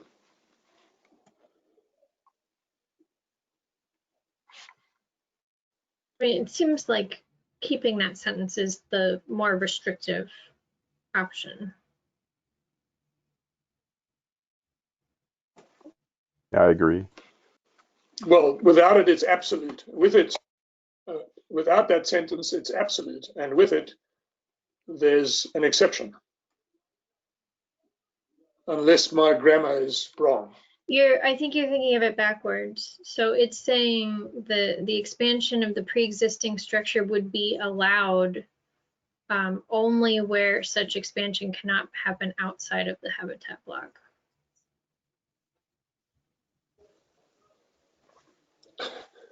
Or not, or only be, or not allowed. I mean, not allowed within the habitat block and its buffers. Right, but that's not what it says. It says it will be allowed if there's not a way to do it outside the block. I mean, I guess I would say if you don't want to see expansions, just delete the section. That's the other option. This was intended to allow for an expansion within a habitat block if needed, but if you don't want to see it at all, we just delete the subsection. It seems easier to delete it, but is there an issue with that, a takings or anything? I mean, we're basically saying. It's not a takings because it's a pre-existing building. They've already got economic value of the building. It's just sort of, it's just, somebody wants to expand a building, but, whatever you want to do. I would delete it. I don't think it's going to really come up, to be honest. So I would just Then take delete it it. out. Sid said It's not gonna delete. cut it Monica? out. Okay, so we had 3 say delete. So that's fine. So I want to be mindful that it's 9:30 or 9:20. So you have not yet discussed habitat connectors or the habitat disturbance assessment or steep slopes. What do you want to accomplish this evening? Let's do the connectors. There aren't very many comments in the habitat disturbance assessment. So maybe if you do this and then steep slopes, I don't think there's much in there either. So maybe you're Yeah, able I to had a just get through comment this in pretty 12. quickly. I had a comment in 12.7 and then that was it. Okay, so I think we already covered B4 because it's the same as the comment in the upper section. Okay. So let's move down. Which Paul is going to fix with Taylor. Yep. So yeah, one significant comment in here, this is, about retaining the 150-foot wide buffer or the nearest you can to it. Taylor had a strong recommendation under 1B there that you choose either having the restoration or keeping the widest thing that you can, that not giving a choice. And I think he's recommending that you restore the most that you can. Are you looking at standards? Okay. C1B. 1B. Yeah, I'm looking at my print. I only have 1, 2, 3, 4. No. I say whatever Taylor recommended. Yeah, Sounds good. I Yeah. agree. It I'd seems go with his recommendation. Agree. And then this next, the C2, Michael just added the word contiguous. That seems to make sense, I think. Yep, that's fine.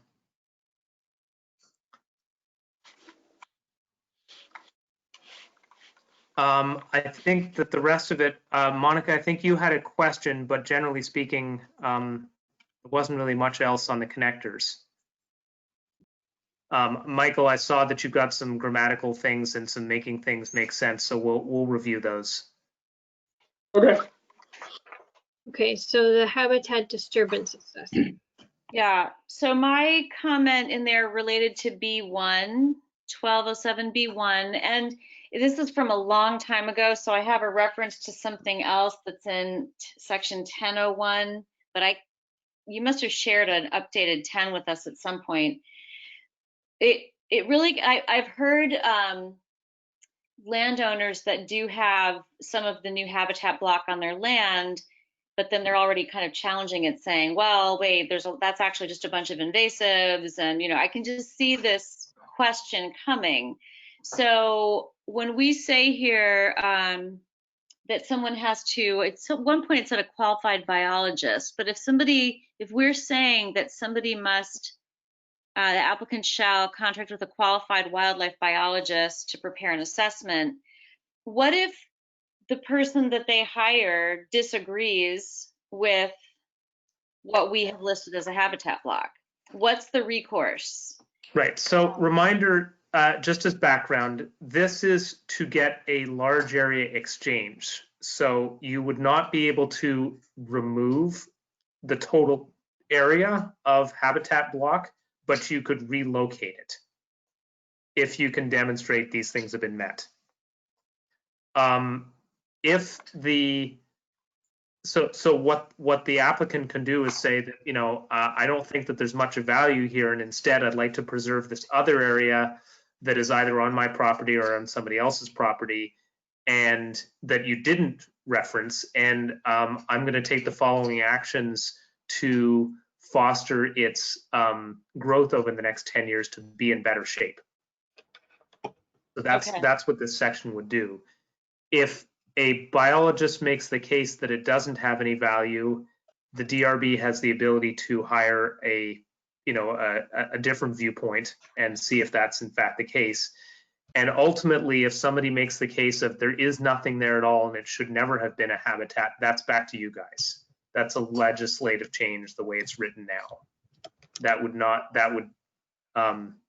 require, basically them asking you to remove something from the Okay. regulations. So hopefully, if there are any of those cases, those landowners will come to us during the public hearing before we finalize everything, so we can make sure that any discrepancy in the map is resolved in advance. But if they don't, then in the future, they at least have that option to come to the Planning Commission and ask that line be reconsidered. Yeah, and I think I can't remember honestly if this was a recommendation that came out of the commission or from members of the public a while ago before the pandemic, but there had been a suggestion that maybe the commission should, do a proactive, rehiring of a firm like Arrowwood every 5 or 10 years and looking to see, should these be adjusted based on change conditions in the community, to not treat them as static. So that's something to think about. Well, right, because part of that was like if we do that, if let's just say that we have a line on a map on a parcel, and the owner seems to think that that's all invasives, is there anything? I mean, if they go in and just chop it all down without us knowing that, I mean, we're basically saying you can't go in and chop all that down. Forget about a development. If it's still owned by one person, we're basically saying there's a line there and you can't go in and take down what's there on your property. Right. You can trade it. That's what these options are all about. The minor, the medium, and this larger one is you can exchange land for land that's more valuable. The commission did talk back in November about could somebody buy out of it, and you decided to not have that purchase option Right. for now. But that was all right. And there was something relating to this, though. There was something in section 1001 D2B, which is not in our current LDR. So it must be something that you sent over to us, but it had to do with interpretation. And it was something that Taylor, I believe, talked about in regard to something else, but it was all about how a qualified biologist may interpret the map and if there's any discrepancies. So there was some kind of language in that 1001 that was very, very clear. And I said back then, that seems to be a good fit for this section somehow. So maybe just if you can take a look at that. This was so long ago. Will do. And Taylor's also helping look at this section to bolster its purpose statement, to bolster its connections back to Arrowwood, things like that. So I think we can get this in pretty good shape. Thank you. Duncan, did you have something you wanted to say there? Yeah, You look like you're... Yeah, I had a quick question, and it had to do with what Monica was just talking about. If we have a landowner and they're looking at the habitat block and there's a large chunk that they do the habitat disturbed assessment and it's just all invasives, and they want to take that down and move that back, they've got to exchange that for other land, though. They can't just shrink that habitat block. Right. Okay. I think the challenge here, and I really appreciate that this is a difficult policy place to be. The challenge is that your example of it's all invasives is a fairly black and white example, but you're going to find, or the DRB is going to be put in the position of innumerable examples of, biologist A says that this is the most valuable piece of land that's ever been seen in South Burlington, and biologist B is going to say that it's worth nothing. And this subject area doesn't yet have enough case law in the area like wetlands do, where there's an agreement on exactly what makes for valuable. And so I think that's the challenge of allowing it to be removed, is that we're going to have the next JAM golf to the Supreme Court. between one side saying it's valuable and the other side saying it's not. Well, Well, and the other valuable thing- too can depend on what kind of species is in there. You know, like I said earlier, the thing on Channel 3 News the other day, they were modifying specifically for certain bird species, you know, which may be completely different than if you were modifying for deer, for example. Well, and something else that may just be confusing is if somebody just has land, they don't plan on developing it, but it's part of their property, and now there's this new boundary on it, but they haven't gone to our meetings and paid attention, and it's just their land, and they just decide one day, oh, I'm just gonna go and do some landscaping over here and put in a sitting bench, you know. I don't know, they just may not check the plans to know that they can't do that. I don't know how we educate people or what is their right, you know. Yeah, I think, Monica, that's a great point, and that's part of why we were advocating for, you know, the exception of a little bit of space around people's buildings, because we're not going to be able to be out enforcing whether somebody took down 2 trees on the edge of a forest block. That's just not realistic.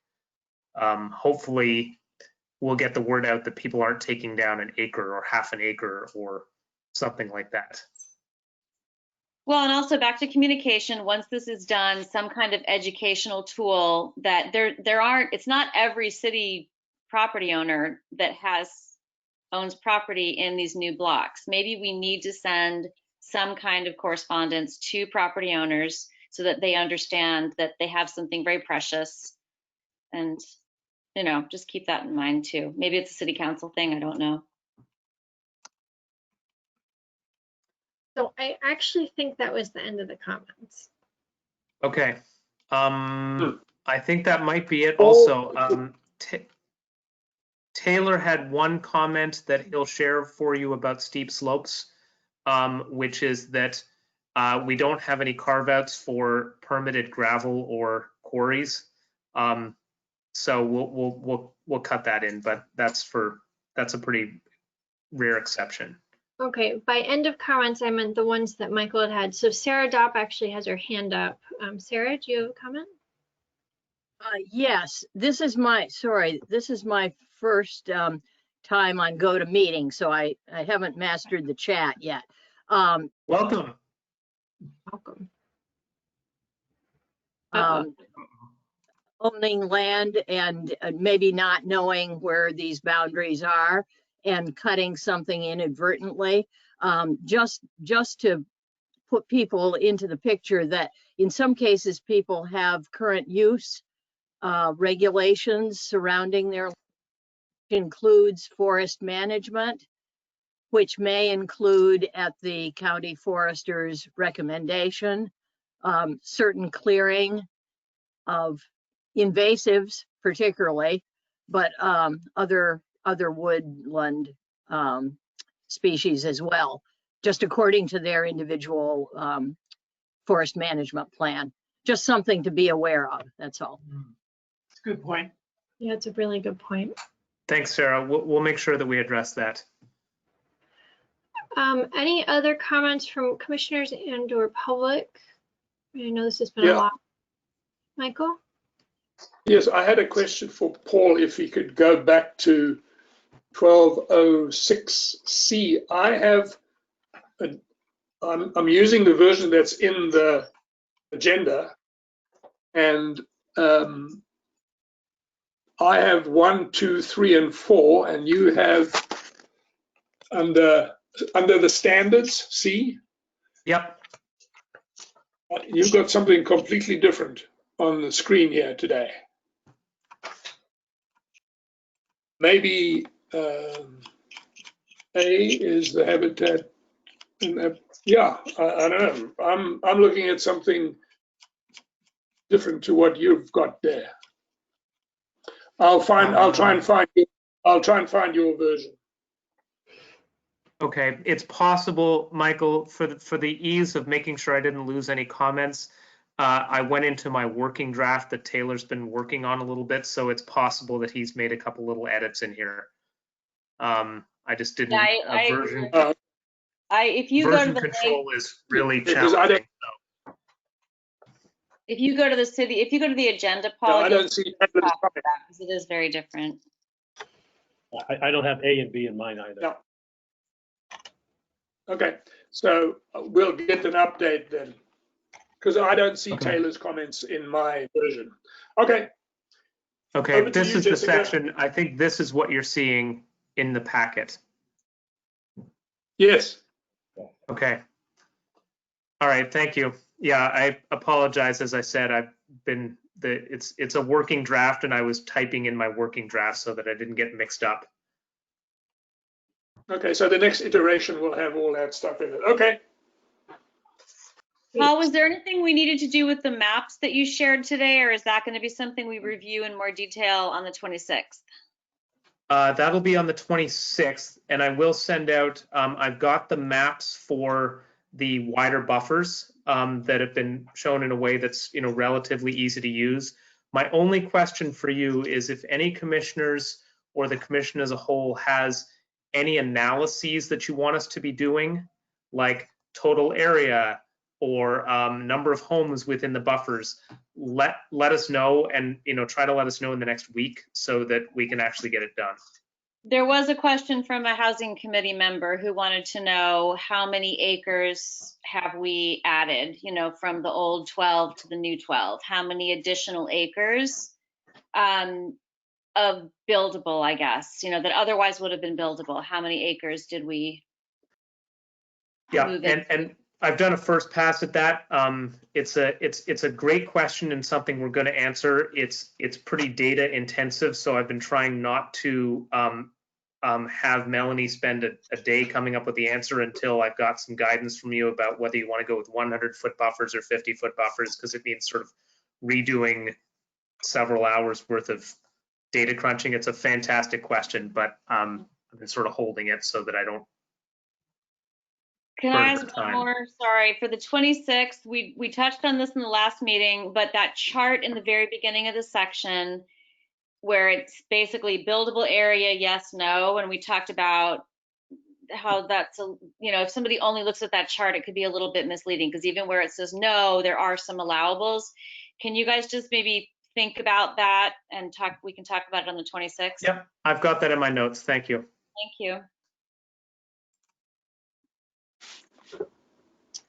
Okay, I think then seeing no more comments, Paul Engels?